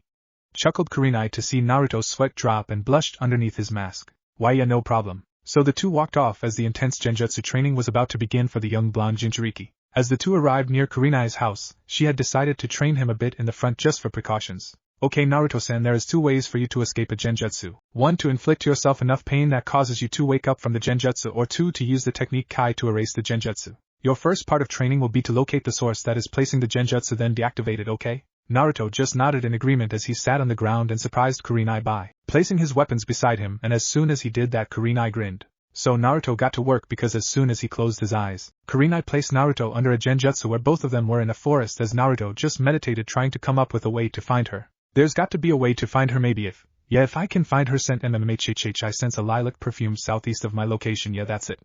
Smirked Naruto inwardly. So the blonde with his mind launched a kunai at Kurenai, surprising her before Naruto used Kai to get out of the Genjutsu. How were you able to track me down, Naruto-san? Asked Kurenai. Well, your scent, once I caught a hint of your smell I was able to easily follow it, and found you, and once I got the concept that in a Genjutsu it's more on the attack of the mental psyche, I was able to tell my mind to throw a kunai. Chuckled Naruto. Excellent job, my student, I hope we can have even better progress next time, but for now I think it's time to go home, said Kurenai as she saw the sun slowly set in the horizon. Yep, I guess it is. Do you want me to escort you back home, Naruto-san? Curiously asked the raven-haired Jounin. No thanks, I can take care of myself.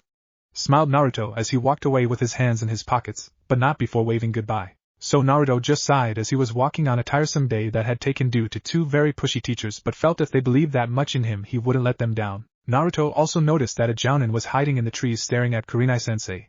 It seemed the man had a crush on her. He would investigate, and then blackmail the man if he was a good Jounin to learn from. Things are about to get interesting indeed. Lazily said Naruto as he walked past a few villagers who screamed about a demon, not that Naruto really cared. As soon as Naruto arrived he noticed the house smelled good, and was curious to see where it was coming from. Yo team, did you but saw something completely different, for it was Hinata who was cooking while Kakashi was washing the dishes. What's going on here? Asked the confused blonde as Hinata turned around to eat and Kakashi just waved a hello. Well, we had gotten a mission to help a bridge constructor get back safely, but it won't start till tomorrow because he had some business to do in town, so we are all staying with you and Sasuke. Wait, an old man you say? I think I saw him, said Naruto as he looked up to remember where he saw him. Small flashback no jutsu. Naruto was groggy, in pain, and wished he had something to transport him home until he heard loud yelling voice from a drunk man. "Tt this T-townish T the be best," laughed the drunk old man while wobbling throughout the street annoying the civilians. The young blonde just tripped the old man into the floor and flipped him off as he walked away annoyed, hungry and sleepy. End small flashback. Naruto just sweated at having the old man recognize him and shout at him for tripping the guy over and giving him the finger. Kakashi would for certain tell Guy, and then punishment would be in store for the poor Jinchuriki. Sasuke had heard a commotion in the kitchen and walked in to see Naruto with his wide eyes and smirked. Yep, especially the old man is staying over, so the rooms are going to be Kakashi with the old man, you Naruto and me and Hinata by herself, said Sasuke. Well, I don't want to be bother I see could J just share a room, stuttered the Hyuga. No, it's no problem Hinata-san, but if you feel like sharing, I guess you could stay with, thought Sasuke before he and Kakashi got an evil grin. You could stay in Naruto's room with the dope. Naruto and Hinata were shocked to hear him just say for the both to stay in the same room. While Naruto just glared at Sasuke and Kakashi, Hinata just blushed red at the possibility of staying with her crush. Are you guys insane? She might need to change and I don't want to, but was interrupted as Hinata grabbed Naruto's arm while not looking at the boy. It's all okay and Naruto-kun, wouldn't mind CC changing into the bathroom. Severely blushed the young princess as she was feeling like passing out would have been better than staying awake for this. Well, okay, I suppose. Scratched Naruto on his head, confused to all this. So the evening went well with the old man arriving on dinner time drunk as hell. Naruto and Sasuke started to punch the hell out of each other before Kakashi gave them 1,000 years of pain to settle them down, and after a few readings where Hinata showered, the guys read an Ika part to each other, they all giggled. So came the night where they all separated, leaving Hinata and Naruto in a room alone. So this was a fun night, huh? Laughed Naruto nervously, only to have Hinata just struggle not to faint. Well, good night, sighed Naruto as he fell asleep on the other side, and so did Hinata. It was around 2:30 a.m. as Hinata got up to have a drink of water, and as she arrived she saw Naruto as the glow of the moon shined on Naruto like some epic image. I know I shouldn't, but I can't help it, my heart just feels like I should, thought Hinata as she inched closer to the sleeping boy. Hinata was nervous, but something was telling her it was now or never, so she pulled down Naruto's mask to see what in her eyes was the face of an angel, and kissed him. For her it felt like fireworks were exploding all around her, but noticed that Naruto was a heavy sleeper, so she deeply kissed him before she pulled his mask up and went to sleep with what would be a very nice sleep, not noticing that Kakashi had been at the door with some blackmail material. Early next morning, the group had gotten their things together as Tazuna walked forward smiling on what a great night he had with a couple of nice women that offered themselves to him. Hinata just blushed at what she had done last night, while Sasuke, Naruto and Kakashi just looked at Tazuna like they had heard that Orochimaru was making out with Kabuto. Something nobody wanted to imagine or hear about, so they just ignored the perverted old man walked as they left the gates for Wave Country. As they walked in silence, Sasuke noticed the puddle of water and looked up at the sky. That's weird, it hasn't rained and there is a big old puddle in the middle of the road, I guess this must be a trap, thought Sasuke as he looked around. You know, last night I dreamt that I got kissed by a beautiful angel, and boy, it was a great dream, stated Naruto as it was nothing but Tazuna. Kakashi and Sasuke looked at him with wide-eyed look. Oh, so something happened between you and Kurenai, did it now? Chuckled Kakashi, enjoying teasing his student, only to have Naruto throw a rock at him, while Hinata looked hurt to hear that Naruto was dreaming of another girl. Nah, it isn't like that, freaky geek. I felt like a pair of soft lips touched mine, but it wasn't her. I could remember how she smelled and that wasn't her scent. Shook Naruto his disagreement. Dobe, you're into older women, who would have thought? Smirked Sasuke as Naruto flipped him off. First off, she told me I was too young for her, which got Sasuke and Tazuna laughing, while Kakashi I smiled. Secondly, I trained with her in picking up scents of others, so in case of a genjutsu wherein I could locate the source of the genjutsu. And lastly, the scent was a blueberry pie, and man oh man, it smelled good, sighed Naruto as the young Hyuga next to him turned to a shade of dark blue. It also seems that a couple of jerks are spying on us, Naruto said as he looked to the side as the two rogue nins came and killed Kakashi, scaring Hinata and Tazuna. Ah, so that man was no threat to us, huh, Gozu? Grinned the Miss Chunin at Naruto and the rest. I guess so, Meizu, so that means it's time for your death, little kids, chuckled Gozu as the two walked towards them. Naruto just nodded at Sasuke before the Uchiha slid under Gozu, kicked him in the air and swirled through the X-nin as he instantly killed him, surprising everyone but Naruto. My turn, I suppose, sighed Naruto as he vanished, and with his thousands of kicks and punches landed on the young Chunin before Naruto got a grin. Rasen fury! Shouted Naruto as he slammed the demon brother into the ground and squished the head of the enemy, making Tazuna scared of the two boys and Hinata shiver in fear as, well done you two to take out the demon brother so easily, you have begun to get better at this, clapped Kakashi as he came out of the woodwork. Naruto and Sasuke shrugged as thinking nothing of it, while Hinata just walked to her sensei. Kakashi-sensei? What happened to YUA and WYD, didn't YUI interfere? asked the nervous Hyuga. Well, I used a henge to make them believe they got me, and the reason for me not to stop them is because killing is part of the shinobi job and they need to get used to it. Like, you will have to as well, Hinata-san lazily expressed Kakashi as he and Hinata walked towards the young Sharingan users. As the group gathered, so did the mist as it started to pour near the shinobi, and consumed them, making Kakashi slightly nervous. If this is who I think it is, then I better make sure Naruto, Hinata and Sasuke stay safe, thought Kakashi. Hinata-san, please use your Byakugan to see if anyone's behind this mist. Okay, Byakugan, said Hinata as she activated her bloodline, where she saw a figure walking towards them. S something C coming ANHE or SEH have a massive K killer I intend T that IH have and never F felt B before. Shook Hinata as she was frozen in fear of the massive killing intent that also froze Sasuke as well. Well, Kakashi Hatake, it's been a while. Walked through the mist a bandage-covered man with a large cleaver-like sword. Momochi Zabuza, how nice to see you again, sarcastically said Kakashi. Oh, thank you, Kakashi-kun. That was but got interrupted by Naruto, who shouted heads up and kicked Zabuza in the face, launching him some feet back. You little gaki, how dare you attack me? Don't you know who I am? Asked the angry Jonin. Look, we all know who you are, in all honesty, who gives a crap? All I want to do is deliver this fat drunk man, sighed Naruto, as he pointed at Tazuna, safely home to his family, and defeat you guys and go home. Waved the boy. Hey, you got balls, kid, I respect that. Obviously my killing intent didn't work on you, but come try again and fight me. Grinned the sadistic ex-Miss Nin. Nah, Kakashi Hentai would just interrupt and want to fight you, and besides your crony is going down. Shrugged Naruto. Kakashi just raised an eyebrow before he prepared to battle Zabuza by activating his Sharingan and pulling his mask down. Oh, I get to see the Sharingan so early, I'm touched. Fake smiled Zabuza as he pulled his cleaver out. With Naruto, he had gotten the scent of another person in the vicinity. It seemed he or she was looking on, preparing to help Zabuza in case he got hurt, and so Naruto went to knock Hinata and Sasuke out of their trance. Yo, team, Hinata-chan, come on, wake up. Naruto shook the two frightened shinobi as they came to. Hey, dope W, what happened? I was just looking on, and next thing I know I couldn't move, said Sasuke as he grabbed his head. It's all right, team. You got caught in the killer intent of a Jounin, no problem, but come with me. I know that he has an accomplice, stated Naruto as Sasuke nodded. Hinata-chan, take care of Tazuna-san for me, and team, we're going hunting, smirked Naruto. Okay, and Naruto-kun, said the weary Hyuga. So the two young Sharingan users leapt from tree to tree until Sasuke spotted the hunter Nin, and both Naruto and Sasuke jumped in front of the Nin. Sorry to bother you, Hunter Nin, I know you've been planning to get Zabuza Momochi, but I have some news, bowed Naruto as Sasuke eyed him to try and understand what Naruto was up to. The hunter Nin just nodded, trying not to give away her role to the enemy shinobi. Well, you see, we have captured Zabuza and killed him, so we need you to dispose of the body. I personally stabbed him in the head. Naruto's head shook as the fake Nin got angry. What? You will pay for killing Zabuza-sama, growled the ex-Nin, only to see Naruto's mask shift with a smirk on his face. I was just kidding, but you seem to care much for this Zabuza Momochi, so why don't you just reveal yourself? So the Nin took off her mask to reveal a gorgeous female with long black hair and brown eyes, causing Naruto to slightly raise his eyebrows, while Sasuke just gawked at the young lady. What the hell? My heart, it's like beating 10 times faster than before. Am I under a genjutsu? No, my Sharingan would have told me that. Whoever she is beautiful, thought the Uchiha as he continued to stare, making the young Kunoichi nervous. Is your friend always like this? Pointed the Kunoichi. Nope, you're the first girl he's ever shown interest in. I guess he thinks you're pretty, smirked Naruto as the Miss Nin blushed at the compliment. Name's Naruto Uzumaki, by the way. What's yours? Asked the blonde curiously. My name is Haku, and I am a tool for Zabuza-sama, bowed the young Kunoichi. A tool? I see, so whenever he needs your help, he calls you to be his backup. Am I right? Asked Naruto as he got a nod from Haku. Well, Haku-san, why are you attacking us for anyway? Or is it Tazuna who you want dead? Yes, Naruto-san, this is nothing personal against you, but our boss ordered us to kill Tazuna and stop him from completing the bridge, said Haku, emotionless. I see. Well, have you been paid already to do the job? Said Naruto as he crossed his arms while examining Haku. No, not yet. Why do you ask, Naruto-san?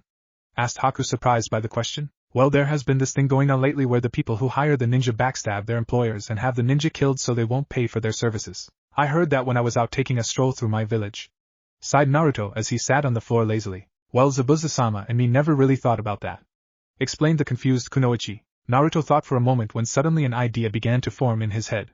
He would shoot 2 barrels with one stone. Get his gay brother Sasuke a girlfriend and gain new allies while not having to resort to a confrontation with a powerful Jounin and an unknown power type of shinobi. Naruto, you lovable genius, this is why you're going to be badass in the future, praised Naruto of himself while doing a chibi victory dance. Okay, then let me suggest something. If I can prove that your boss is as wicked and traitorous as I think he is, will you both give up on killing Tazuna? Asked Naruto as he looked at both Sasuke and Haku. Well, I will have to talk with Zabuza-sama about this, stated Haku, a slight worry in her tone. Good, trust me on this, I know something fishy is up. I smiled Naruto as Sasuke pulled Naruto behind a nearby tree. Dobe, what the hell are you doing? We can't negotiate with the enemy, whispered Sasuke while pulling Naruto's vest. Relax team, I know I'm right, I have this gut feeling, and besides the way you were looking at Haku-san you were about ready to faint from being near her. Lowly chuckled Naruto as his usually cool, calm and collected brother Sasuke was blushing a bright red. Naruto and Sasuke both walked from behind the tree and nodded at Haku. Very well, let us go stop the fight or else the deal won't be able to take place at all, said the blonde Jinchuriki as all three vanished ninja style. With Kakashi and Zabuza, the demon mist had captured the one-eyed freak as he called him and was preparing to finish him off when Haku launched herself at him. No, Zabuza-sama, don't, exclaimed the pale Kunoichi as she clasped on Zabuza's right arm. Haku-san, what is the meaning of this betrayal? Angrily shook Zabuza, trying to free himself from her grip. Hey, stop hurting her, shouted the Uchiha, only to cause everyone to look at Sasuke in disbelief in what he had said. Naruto coughed to get the awkward situation out of the way and walked towards the dangerous ex-nin. You're the one who attacked me by surprise, I should be gutting you of your limbs, boy, shouted the angry Jounin. Yeah, you could do that, but if you do I won't tell you something that you need to hear regarding your money. Turned around Naruto as he smirked behind the mask, knowing full well that he had Zabuza's attention. My money? What about it? Asked Zabuza. So Naruto began to explain as Kakashi, Tazuna and Hinata were surprised to hear Naruto give out such detail and good rationality that even Zabuza believed him. Okay kid, I'll give you a shot, you better be right, eyed Zabuza suspiciously at Naruto. Whatever, I don't need to impress you, you're not my mother, lazily said Naruto as he walked back towards his friends. So the shinobi disbanded with Haku and Zabuza going back to their hideouts while Naruto, Kakashi, Hinata, Sasuke and Tazuna walked towards Tazuna's house. Are you sure about this, Naruto? Messing with Zabuza's head could be dangerous and stupid, said Kakashi, who was worried about the consequences, not that he couldn't take down the mist Jounin. Trust me, Kakashi-senpai, I know I'm 100% right or my name isn't Mr. Sexy Man. Naruto scratched his nose in satisfaction, while Kakashi rolled his eyes at the boy. Next chapter, telling Inari to shut the hell up, blondes are always right, and Sasuke loves a girl. Sorry for the Osi and Sasuke, it's just I don't know how the traitor would react if he ever gained any real emotions for anybody who is a girl. No yaoi images, that's sick and disgusting. Also Asuma will be a major part in Naruto's life as well, so when if I get to the Shippuden series it will be hard on Naruto, and he will go through a transformation. I am so cruel, oh Iruka will or will not survive. Still working on it, but don't worry, if I want to Naruto will get stronger, faster than in the manga. I think I'll also allow Naruto to be able to use all nine-tailed power, but I think that's pushing it. Hopefully I'm deliciously wrong, for I want Naruto to be the most powered character in my story. Maybe give Naruto the Rinnegan which he gains because he becomes a sage. Oh, the possibilities, and maybe with all the years Naruto trains, the fox also increases by one tail.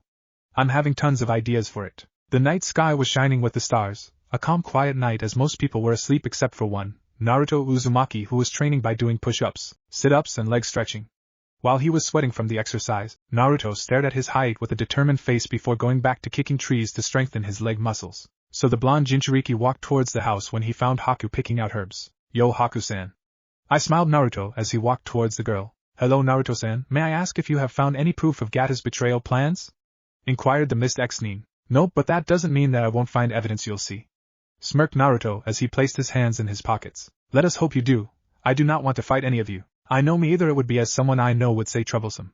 Sighed the young genin. Well, goodbye for now, Naruto-san. Bowed the girl as she vanished in the mist. Naruto looked up at the stars for a few more minutes before he heard a faint noise. Something that could probably say was some guys talking out loud, so Naruto went to investigate, and what he found was Gata sneering at his hired ninja. So the quick-thinking shinobi pulled out a voice recorder and pressed the red record button. Silence. I have come to the conclusion that bastard Zabuza has grown to be a nuisance on my money, so therefore you all have been hired to personally assassinate him once he finishes killing the bridge builder, and if you have to also those leaf shinobi. Snarled the short man with the standing hair and the mustache. The shinobi cheered in agreement, while Naruto silently cheered by pumping his fist in the air, mocking the people talking without being noticed. Meanwhile with Zabuza and Haku, the man was growing angry at Gatu. First he comes and shouts at him like he was a kid, and then he threatens to take Haku as a play toy. Zabuza wished that the blonde was right just so he could have an excellent reason to kill the bastard, and as his prayers were answered, Gata left. I was going to kill him even if it meant no payment for us. Zabuza rubbed his temples. Please do no such thing, Zabuza-sama. You may be killing the only man who will give us money, begged Haku. Very well, I shall not kill Gatu, for now, sighed Gatu, only to see at the door a smirking Naruto. Oh, why not? I mean, it's not like I didn't find evidence on the jerk. Naruto tossed the recorder to Zabuza, who caught it as the blonde just rested himself on the side of the door. In there you will find everything that I told you a day ago, so enjoy. Walked out Naruto as he jumped up to sit into a tree. A few minutes later, an angry man was heard shouting from his camp, and Naruto decided to help Haku calm down the pissed bingo criminal. Yo! Waved Naruto to have two pairs of eyes look at him strangely. Naruto such patted Zabuza on the back and gave him a stern look as Haku looked worried. Calm yourself, Zabuza-san. Tomorrow you will get your chance at killing the bastard, but for now enjoy the night of dreaming of your wonderful day tomorrow. Zabuza stirred a bit more but then smiled, a demonic smile, and ruffled Naruto's hair. You're right, Gaki, tomorrow is going to be a very nice day. Well then I'm off to bed, so if you two are going to hang out, try not making out with each other. Chuckled Zabuza, causing Haku to blush red and Naruto to scratch his head. Yeah, well, it's not me who wants to make out with your adopted daughter now. Sweat dropped Naruto as they both looked at him. What does that mean, Naruto-san? Asked Zabuza, curious and slightly peeved. You remember the Uchiha? Well, he thought your daughter was very beautiful, and trust me, the team never really has noticed a girl like that, so I'm just saying not to say that. Sighed Naruto as he knew Sasuke was going to try and kick his ass for revealing his feelings, but then again that was for taking away his ramen, and then throwing away his favorite dessert, Pocky. Haku just blushed and Zabuza walked out mumbling something about a certain dead Uchiha. Naruto just shook his head but waved off as Naruto began to rush out of the hideout to arrive at the door. Meanwhile at Tazuna's house, the day had been spent with Hinata being taught the water walking exercise to have her gain excellent chakra control, although it took her a while, and had Sasuke practiced the kat-on Gokakyu no jutsu so in case the young boy had to fight his enemy, which got Kakashi chuckling at the boy. Afterwards, Kakashi spent an hour explaining to Sasuke and Hinata how dangerous it could get if Naruto didn't get Zabuza and Haku on their side, and just then Naruto decided to arrive as Tsunami had nearly finished cooking dinner as the door opened to reveal the young Jinchuriki. Yo! Waved Naruto as he copied his sensei's eye smile and walked lazily towards them with all eyes on him. So what happened, Naruto?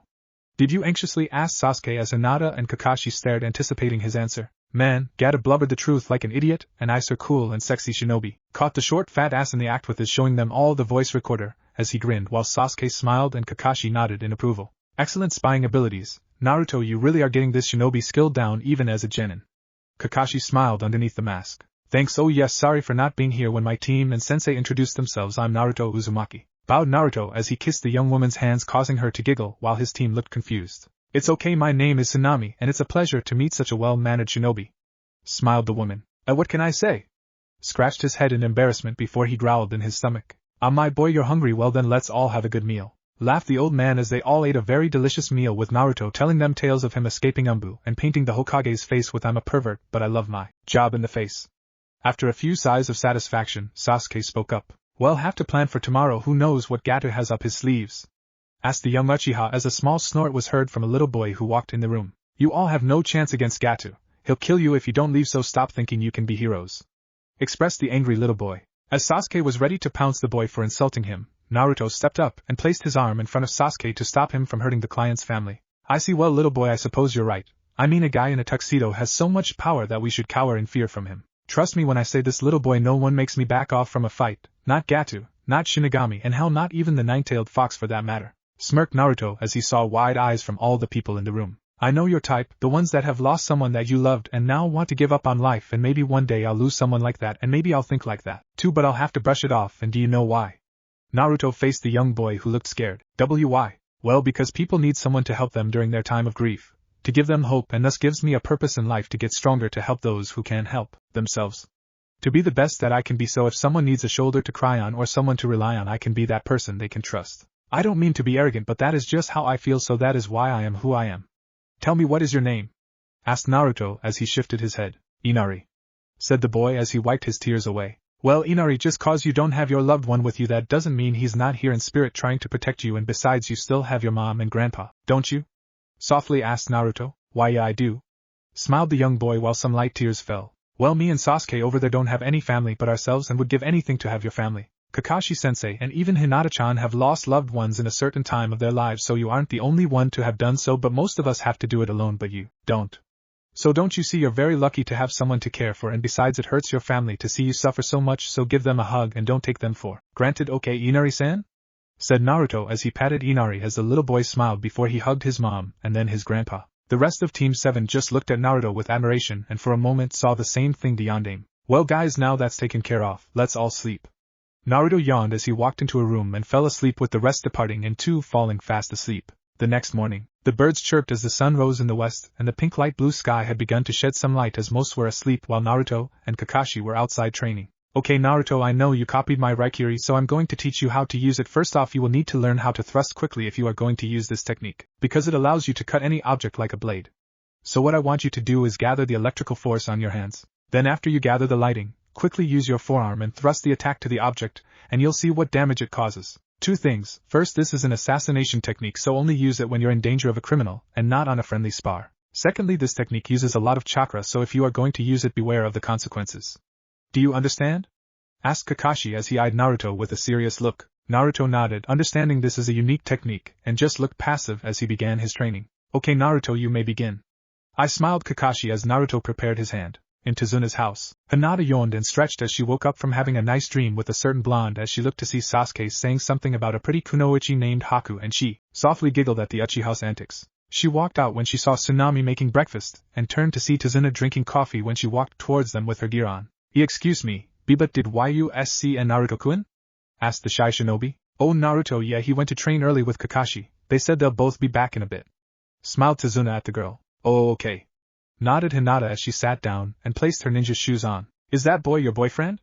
Slyly asked Tsunami with a grin on. And no, it's not like that.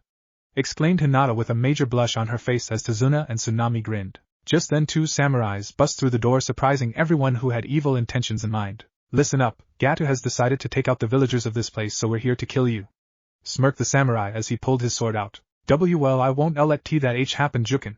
Exclaimed the Hyuga girl as she began to use the technique as she assaulted one of the samurais, and as the other approached was stabbed with the Chidori by Sasuke. Nope, no one innocent dies today on my hands.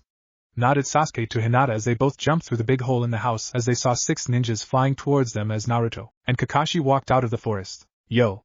Waved both the Jounin and his Genin clone as they both walked towards them with the orange book in their faces, causing the 2 bloodline royalty to sweat drop at the sight. So you both are ready? We need to head to the bridge and protect Tazuna-san from harm, and I bet Zabuza and Haku-san are there already. Kakashi looked at the direction only to see Sasuke stir at hearing that Haku was there. Well, let's go Kakashi-senpai before Sasuke here prances around the village crying about his beloved Haku-chan.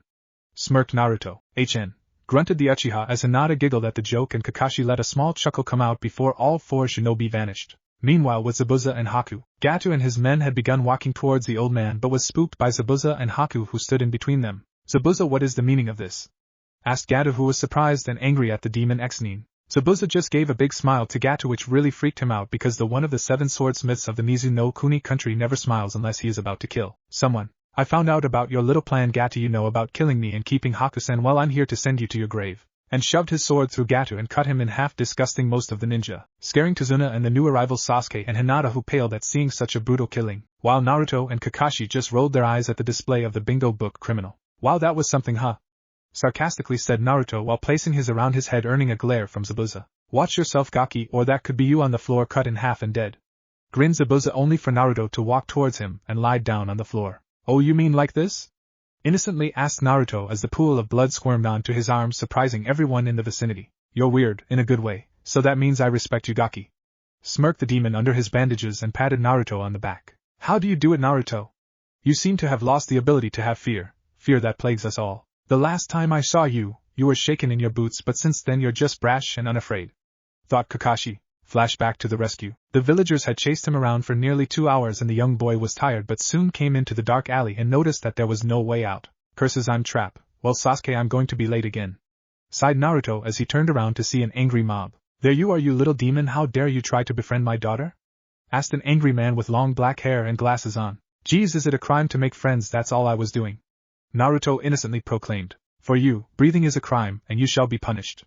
Neared the crowd as they looked at the young blonde with such hatred that it would have made Orochimaru proud. At first the young Jinchuriki began to shiver in fear but noticed the Umbu had just arrived and closed his eyes and thought before the 7-year-old opened them. You know what? Go ahead and beat me up, you're all cowards to me, and from now on I won't be one of you. I'll get ahead in life by not backing down from a challenge and surviving the worst moments, and if I have to I'll defend myself. I don't know what I did to deserve your hate, but I know in my heart that I did nothing wrong, and if you won't believe me then I'll stop caring what you think of me, Tebeo. Naruto stared into the eyes of the crowd as he ran directly into the crowd while trying to swing his little fists. Before the crowd could cause damage, Hibiki had arrived and both the eagle and cat Umbu stepped in front of the boy and pushed the crowd and told them to go home. As the boy just sat inside, the 3 began to talk about what had occurred. Hibiki turned around to look at the boy in surprise and smiled before questioning them. So you're saying that kid stood up to the mob and knowingly defended himself against plenty civilians? That's one tough kid, can't wait to tell Kakashi about it. End flashback. Naruto stopped caring what the villagers thought, and since then refocused himself to become something else. Hokage no longer was good for Naruto, and here and there he would tease people that he would try for the job but then waved it off and went to read his book or sleep. So now that these shinobi have been taken care of, what to do? Asked Naruto as he got up from the floor. Zabuza thought for a while before he sighed. I think you should take Haku-san back to your village. Zabuza-sama. I can't leave you, you're my master. Without you You're wrong, you are an amazing girl who can do anything she puts her mind to. I'm sorry if I never told you that, said Zabuza as Haku hugged her master, surprising the man as he patted her on the head. Besides, you've got Loverboy, pointed Zabuza at Sasuke, and Mr. Sunshine over there to help you out. Smirked Zabuza as he saw Sasuke throw Naruto daggers with his eyes as the Jinchuriki sweat dropped while Hinata and Haku laughed at the scene. Well, I love to stay and chat, but I am a bingo book criminal and therefore need to be heading out. Kakashi, do me one favor? Asked the former Kuririn. Yes? Take care of her for me. Zabuza eyed Haku as he stared back at Kakashi. Will do. Nodded Kakashi as the two shook hands before he started walking away. Man, this emotional stuff is not for me. Well, I could go drink it all away. Hey, that's a plan. Chuckled inwardly Zabuza as he walked away with the sun starting to settle down in the horizon. Okay, everyone, let's go or else we won't be able to leave till tomorrow.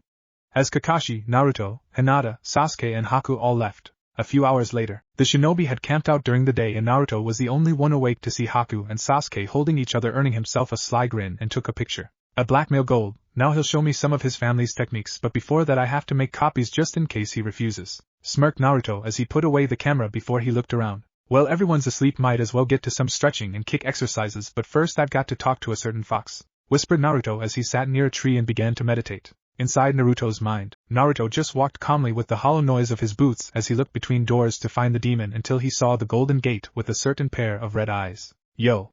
Waved Naruto with a smile as he neared the demon. Foolish mortal, how dare you interrupt my nap? Growled the large demon. Oh, shut the hell up, Baka Fox, I need you to help me unlock the Manjikyu Sharingan.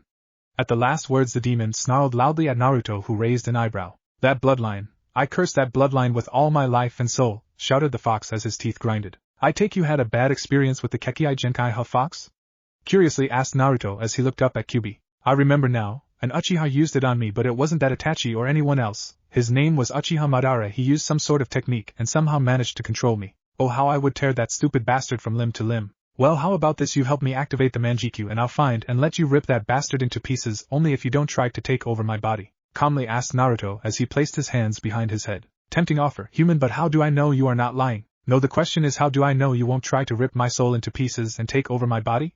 Come on now, you Bakaka, don't insult my intelligence. The blonde sighed. Very well, Patsukin, I'll agree to it for now.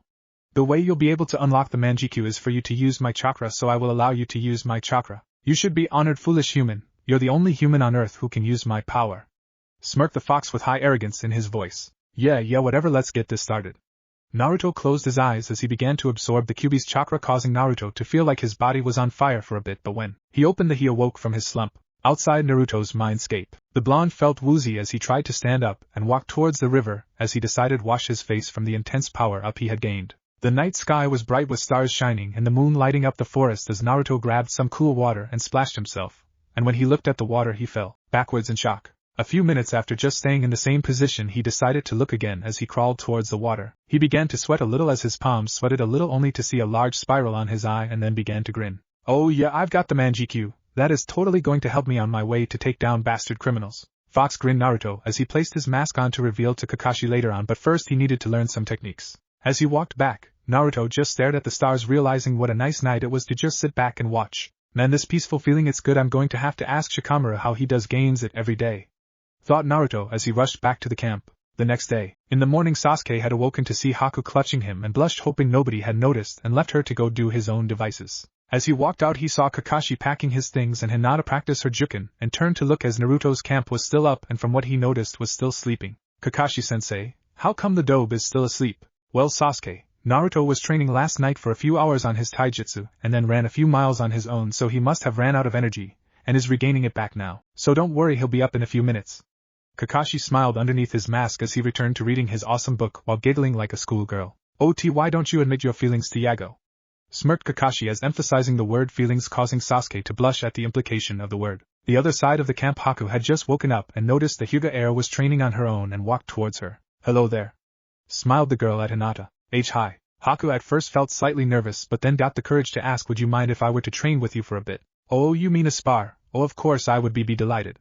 Calmly answered Hinata as they both prepared their fighting stance. So being the only female in the group, what is it like to be around Kakashi-sama, Sasuke and Naruto-san? Curiously asked the girl while throwing a medium force punch at the Hyuga heiress. Well, Kakashi-sensei can be a little tardy and reads a lot. And Sasuke-sen and Naruto-kun always fight with each other but they clearly care for each other like a family. Blocked the kick from Haku as Hinata tried a sweep kick only to have Zabuza's X-tool jump up. I see this is a tight group and those two, Sasuke and Naruto, seem extremely powerful even for Genin. Haku swift kicked the Hyuga, landing a somewhat painful blow to the stomach, launching Hinata a few feet back. Why yes, I think so too, but they're very kind and humble about how strong they really are. Hinata finished as she grabbed Haku and slammed her on the floor before she quickly struck her in her chakra points. Kakashi had decided to put his book away and saw that the two girls had seriously taken each other out, and were both gasping for air. Alright, sparring session is over. We need to get to Konoha and talk to the Hokage about allowing you into the village and becoming a shinobi for the Hidden Leaf Village. Talked Kakashi as his genin team excluding Naruto and Haku bowed in respect. Thank you for this opportunity, Kakashi-sama. There is no need for sama. You can just call me sensei like my genin team does. Kakashi scratched his head and I smiled at the girl. You don't even need to call him that. How about old man, old hentai, cyclops, scarecrow, but monkey and my favorite Captain Creepy? Naruto lazily said as Kakashi and the rest raised their eyebrows. First off, you read Ika too. Secondly, you also have a face mask with one eye showing, but Naruto interrupted him with a raise of his hand. I know, but you calling me out on the things you just said just means it bothered you at Kakashi-jiso?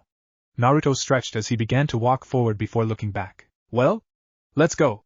As the other genin and Haku walked while Kakashi just slumped. Team 7 and Haku had arrived to the Hokage Tower, of course with Sasuke trying to play cool as he walked towards Haku, Hinata peeking now and then on Naruto, Haku focusing on the huge building where the Hokage resided, and Naruto and Kakashi giggling as they read their favorite book. Sarutobi Hiruzen hated paperwork with all his life. The years that it took from him made him realize that maybe becoming Hokage wasn't such a great job to have. So now and then he would pull out his Ika and enjoyed a good read, but today he couldn't find it, so more paperwork was forced upon him. Please let someone come and distract me from this hell, sighed the old man as he smoked his pipe as an Anbu opened the door. Hokage-sama, Hatake Kakashi and his genin team wishes to see you, stated the Anbu eagle while slightly leaning on the door. Very well, let them in, ordered the professor as he took off his hat. Walking in, he quickly noticed a new person walking with them and smiled. Slowly he walked towards her as he stood in front of the girl puffing his smoke. Hello young Kunoichi, may I ask who you are? Curiously questioned the Hokage as he shifted looking at Kakashi and the girl. My name is Haku. Hokage-sama bowed the girl in respect. I used to be Zabuza-sama's tool until he released me and allowed me to come to Konoha with Kakashi-senpai. Robotically said Haku. Kakashi-kun? Care to tell me the whole story? Sweetly asked Sarutobi as Kakashi nodded. Well, it started like this. A few hours later, Hiruzen was stunned. 3 genin were able to succeed in an A-ranked mission without their sensei's help. Maybe Team 7 was destined for greater things than he first thought. I see. Very well, you will have to wait a week in order to allow your status be complete, but I believe you'll be allowed to become a citizen and a shinobi for the Hidden Leaf Village. First he gave Haku application papers. You must give me a full report on your skills and we'll see what we can do for you. Smiled the Hokage at the girl who bowed. Thank you, Hokage-sama. Hey Gigi, I was wondering, are we going to get paid for this mission? Cause I really need money for ramen and dango. Naruto asked. And Naruto-kun, why you shouldn't disrespect the Hokage like that? Cautiously warned Hinata. It's okay, Hinata-san, Naruto-kun only calls me that out of respect, and besides I am old. Smiled Sarutobi as he earned giggles from the girl and some chuckles from Kakashi and Sasuke. Well Naruto, I'll see what I can do for you and for your team, so for now good job on completing the mission, said Sarutobi as all the people bowed to the Hokage and waved off. Outside of the Hokage Tower, the 4 shinobi and the new girl just stood outside as Kakashi looked to see that a new Ika had arrived and scratched his head. Well, we have nothing to do today, so for now let's all split up and meet tomorrow for training. Goodbye, waved Kakashi as he sprinted towards the bookstore, knocking down a few people along the way. So Dobe, what are you going today? I'm going to help Haku-san here move in with us. Gulped the Uchiha, but only for a bit. What? It's okay, I'm sure I would only be a burden. You must live in a small house and I would only cramp it. Haku nervously said. Nah, relax Haku-san, the team and me live in a big-ass house. I'm sure you could also get a room maybe next to the supposed great Uchiha? Smirked the young blonde to see 2 blushing bloodliners. Well, I must use my mouth power only to annoy so laters. Waved Naruto as the 3 looked at him confused. Hey, where are you going, Dobe? I've got to get some more training done with Kurenai-sensei, so can you guys walk Hinata back home? Thanks. Rushed the giggling Naruto, leaving a speck of dust. Did and Naruto-kun just see called Heim? Thought before she came to the realization and gained a massive red blush. Sasuke just shook his head. Naruto always did this to him, and now that it was a girl he liked in Haku and the idiot wasn't there to help him, he was going to make him pay. And so the 3 walked where they were sure that Hayashi would surely yell at him and Hinata in front of Haku, and just sighed in defeat. Meanwhile with Naruto, he had gone to Kurenai's apartment, and knocked but no one answered, so he decided to wait near the Hokage Tower where surely she had gone on a mission. As soon as he saw 4 figures, he mentally slapped himself for being correct. Naruto-san, what are you doing here? Asked the raven-haired beauty as the other three looked on with interest. Well, I'm here for my Genjutsu training, or am I going to have to look elsewhere? Pouted the masked blonde. Wait, you're training with Kurenai-sensei? Yeah right, Naruto, I mean I can believe Sasuke-kun, but you're the dead last of the academy. Snorted the pink-haired Kunoichi. Sakura-san, you mustn't overlook others' skills, for Naruto-san could be stronger than he lets on. Shino explained calmly. He's right, Sakura, don't underestimate other shinobi or else you will get beaten by them. Kurenai said. Naruto just waved it off. I let her believe I'm weak. Those kinds of words are what used to motivate me to get stronger, but I stopped caring what people say of me, so it's not a big deal what she says about me. Naruto stated with such calamity, as he just walked up to them. So are we training or not, sensei? Asked Naruto lazily. Very well, but first let me give the report to the Hokage, and then we'll go train. Naruto bowed and let them go into the Hokage tower as he sat down and began to meditate calmly with passerbys, some glaring, others confused to why someone would meditate in the middle of the village. Okay, Naruto-san, let's get and look to see Naruto in the middle of meditation, and just did a tiny smile. What the hell is Naruto Baka doing? Asked Sakura with her hands on her hips and with the look of disgust on her face. Hey, isn't it obvious, Sakura? He's meditating. I thought you of all people should know. Inquired Kiba as Akamaru barked. Yeah, he's right. Well, Sasuke-kun probably meditates better than the blonde Baka, so that's why I didn't recognize it.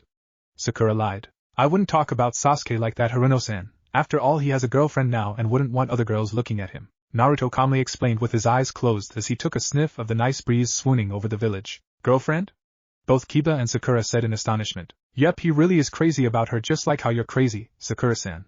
Smirked Naruto as Sakura rushed Naruto towards the comment. Naruto, you're going to get it. And as she began to throw her fist for a massive punch, Naruto got up and pulled down his mask to reveal the Manjikyu, surprising the girl, and then she suddenly stopped moving, causing the three to look at Naruto. Naruto-san, what the hell are you doing?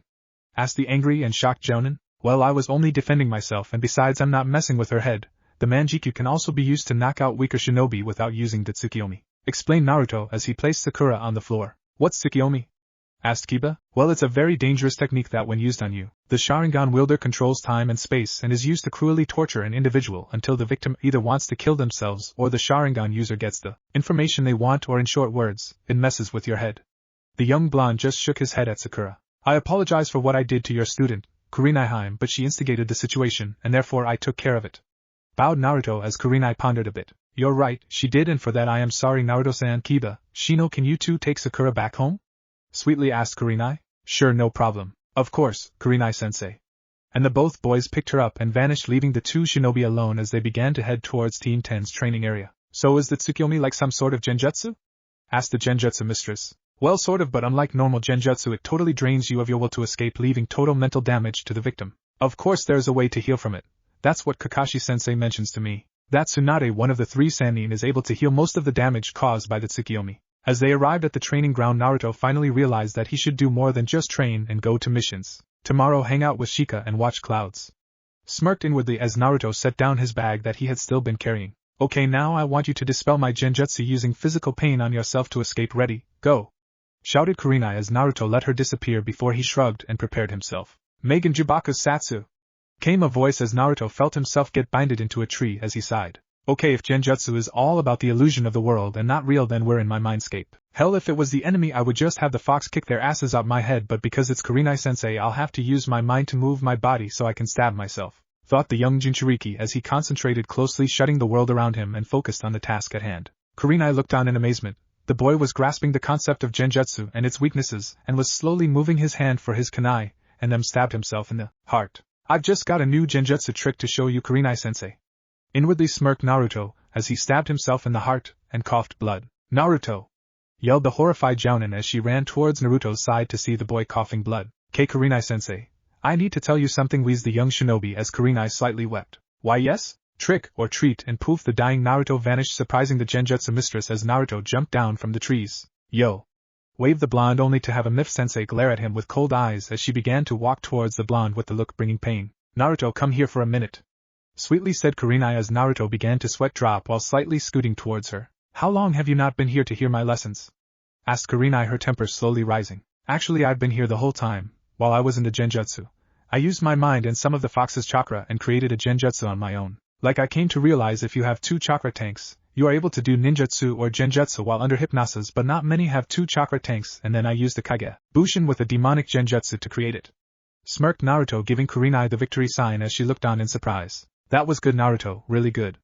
was all Kurenai could say in her shock. Yep, oh, and by the way, a man is spying on you in the trees. I think his name is Asuma Saratobi, but I'm not sure. Thought loudly Naruto as the man fell from the trees. Did you really have to call me out, Naruto-san? Dusted off the bearded jounin. Well, if you would just ask her on a date, then we could all move on with our lives, Sir Peeps a lot. Proclaimed the annoyed Jinchuriki. What is the meaning of this? Asuma, are you asking me on a date? What I mean is if why you want, stuttered Saratobi's son as he scratched his head and sweated a bit. At first Kurenai looked at him strangely but then smiled. I would love to Asuma pick me up at 8. You bet. Smiled the nervous jounin as he pulled out a smoke. Oh, and no smoking on our date, Asuma. Naruto, your training is done for the day. Next time we're creating a genjutsu even though you look to have it down, okay? Yes, Kurenai-senpai. Politely said Naruto as Kurenai walked off to get ready for the date, leaving the two men in the facility. Thanks for that, Naruto. I really liked her. If there is anything I could do for you, anything.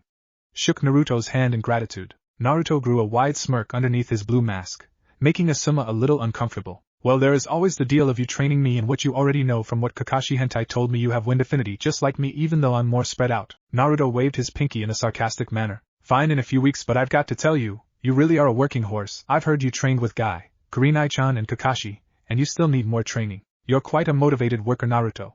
Puffed the black-haired man his smoke only to see Naruto smirk again. Oh, so it's Kurenai-chan now, is it?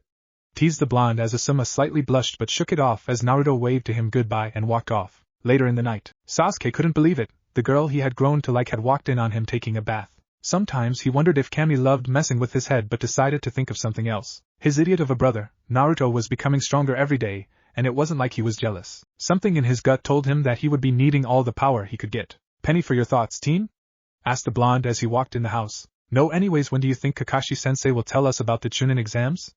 Inquired the Uchiha as he sipped his tea. Well, Naruto crossed his arms as he began to explain. I suppose when he feels we are ready to face the challenges ahead and thinks we've got down the team concept. Remember, team, we have a new teammate, and thus we're going to have to train with her too before we're ready, but it's okay, just means we'll get stronger and be more in sync with each other. While the two remained silent, Haku walked in the room with a gown that showed of her nice legs and her wet-haired head. Sasuke wide-eyed and Naruto just raised his eyebrow. Nice legs, Haku-san. What are you, a model of some sorts?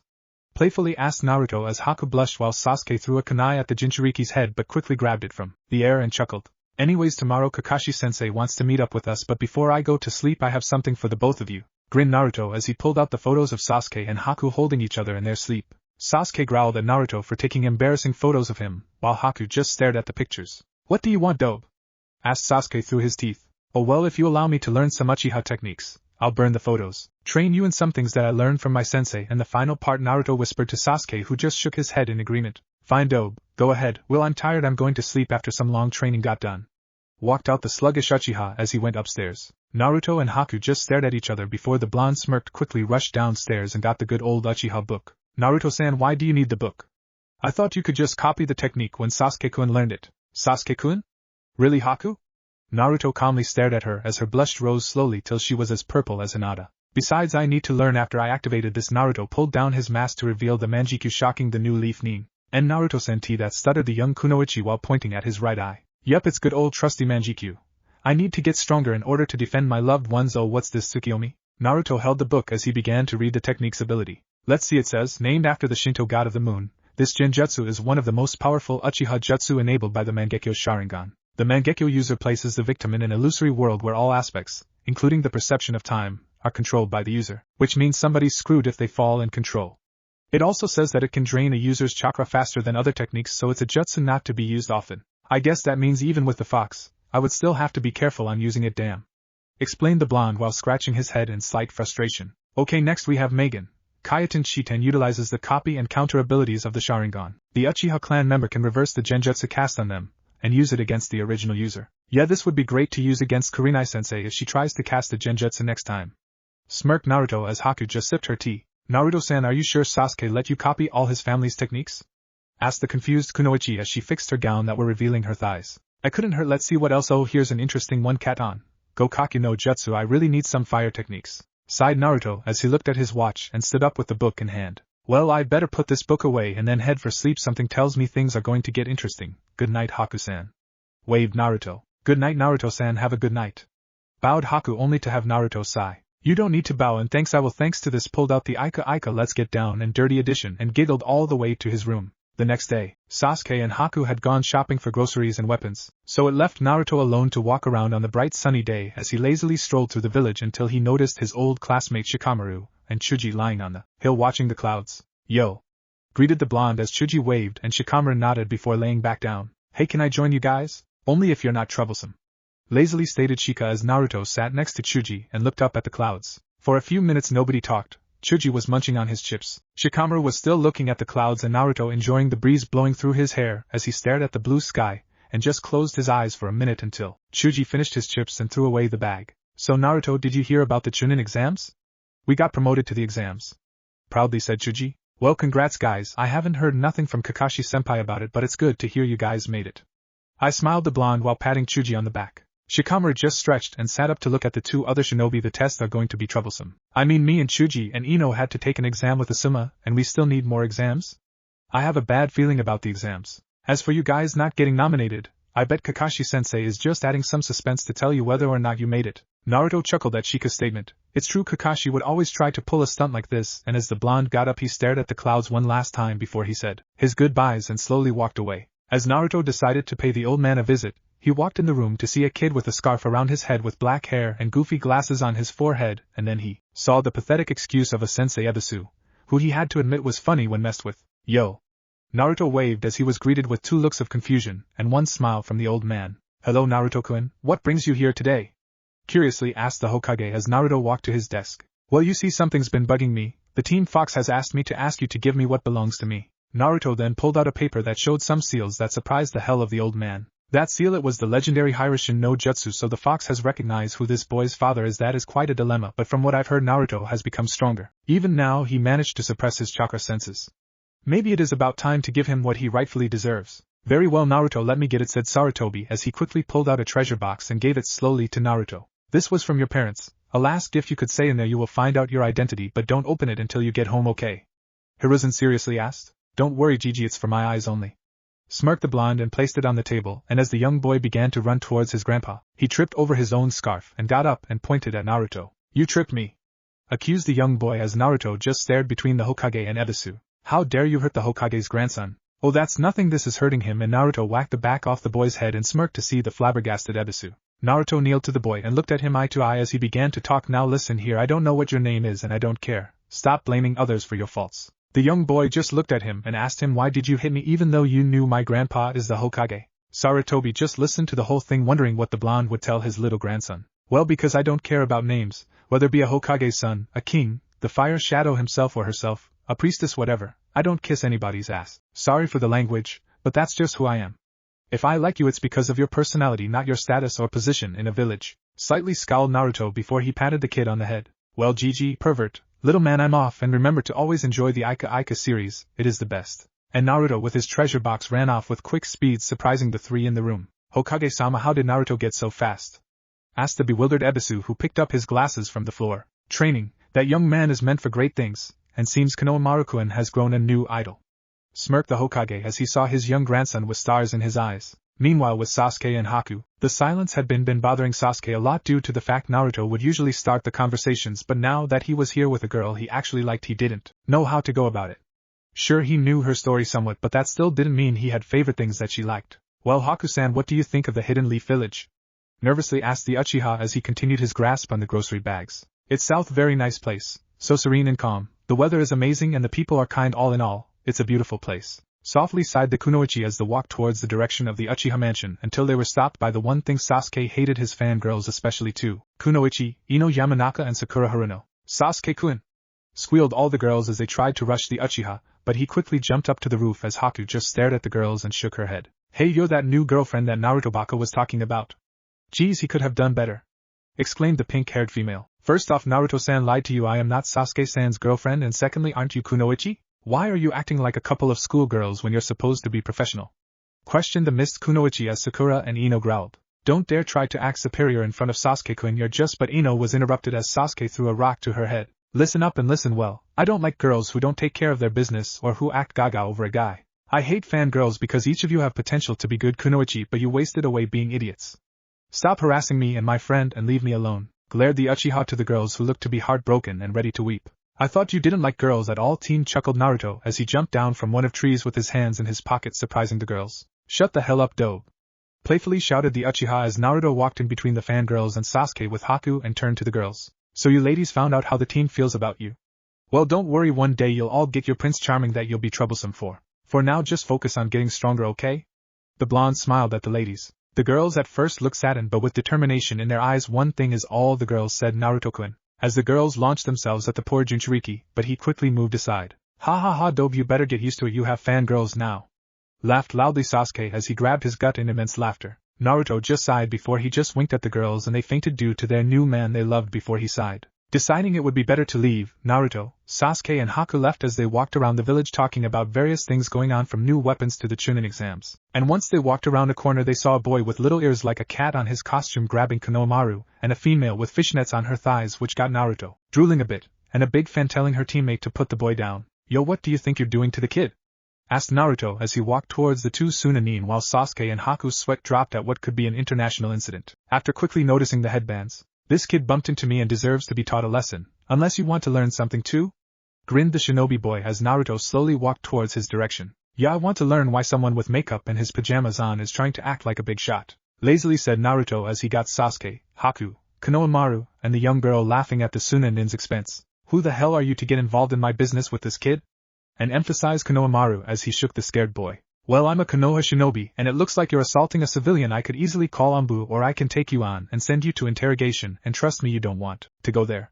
Waved his pinky to the sand shinobi. Let him go, Kankuro, we aren't supposed to cause trouble, you idiot.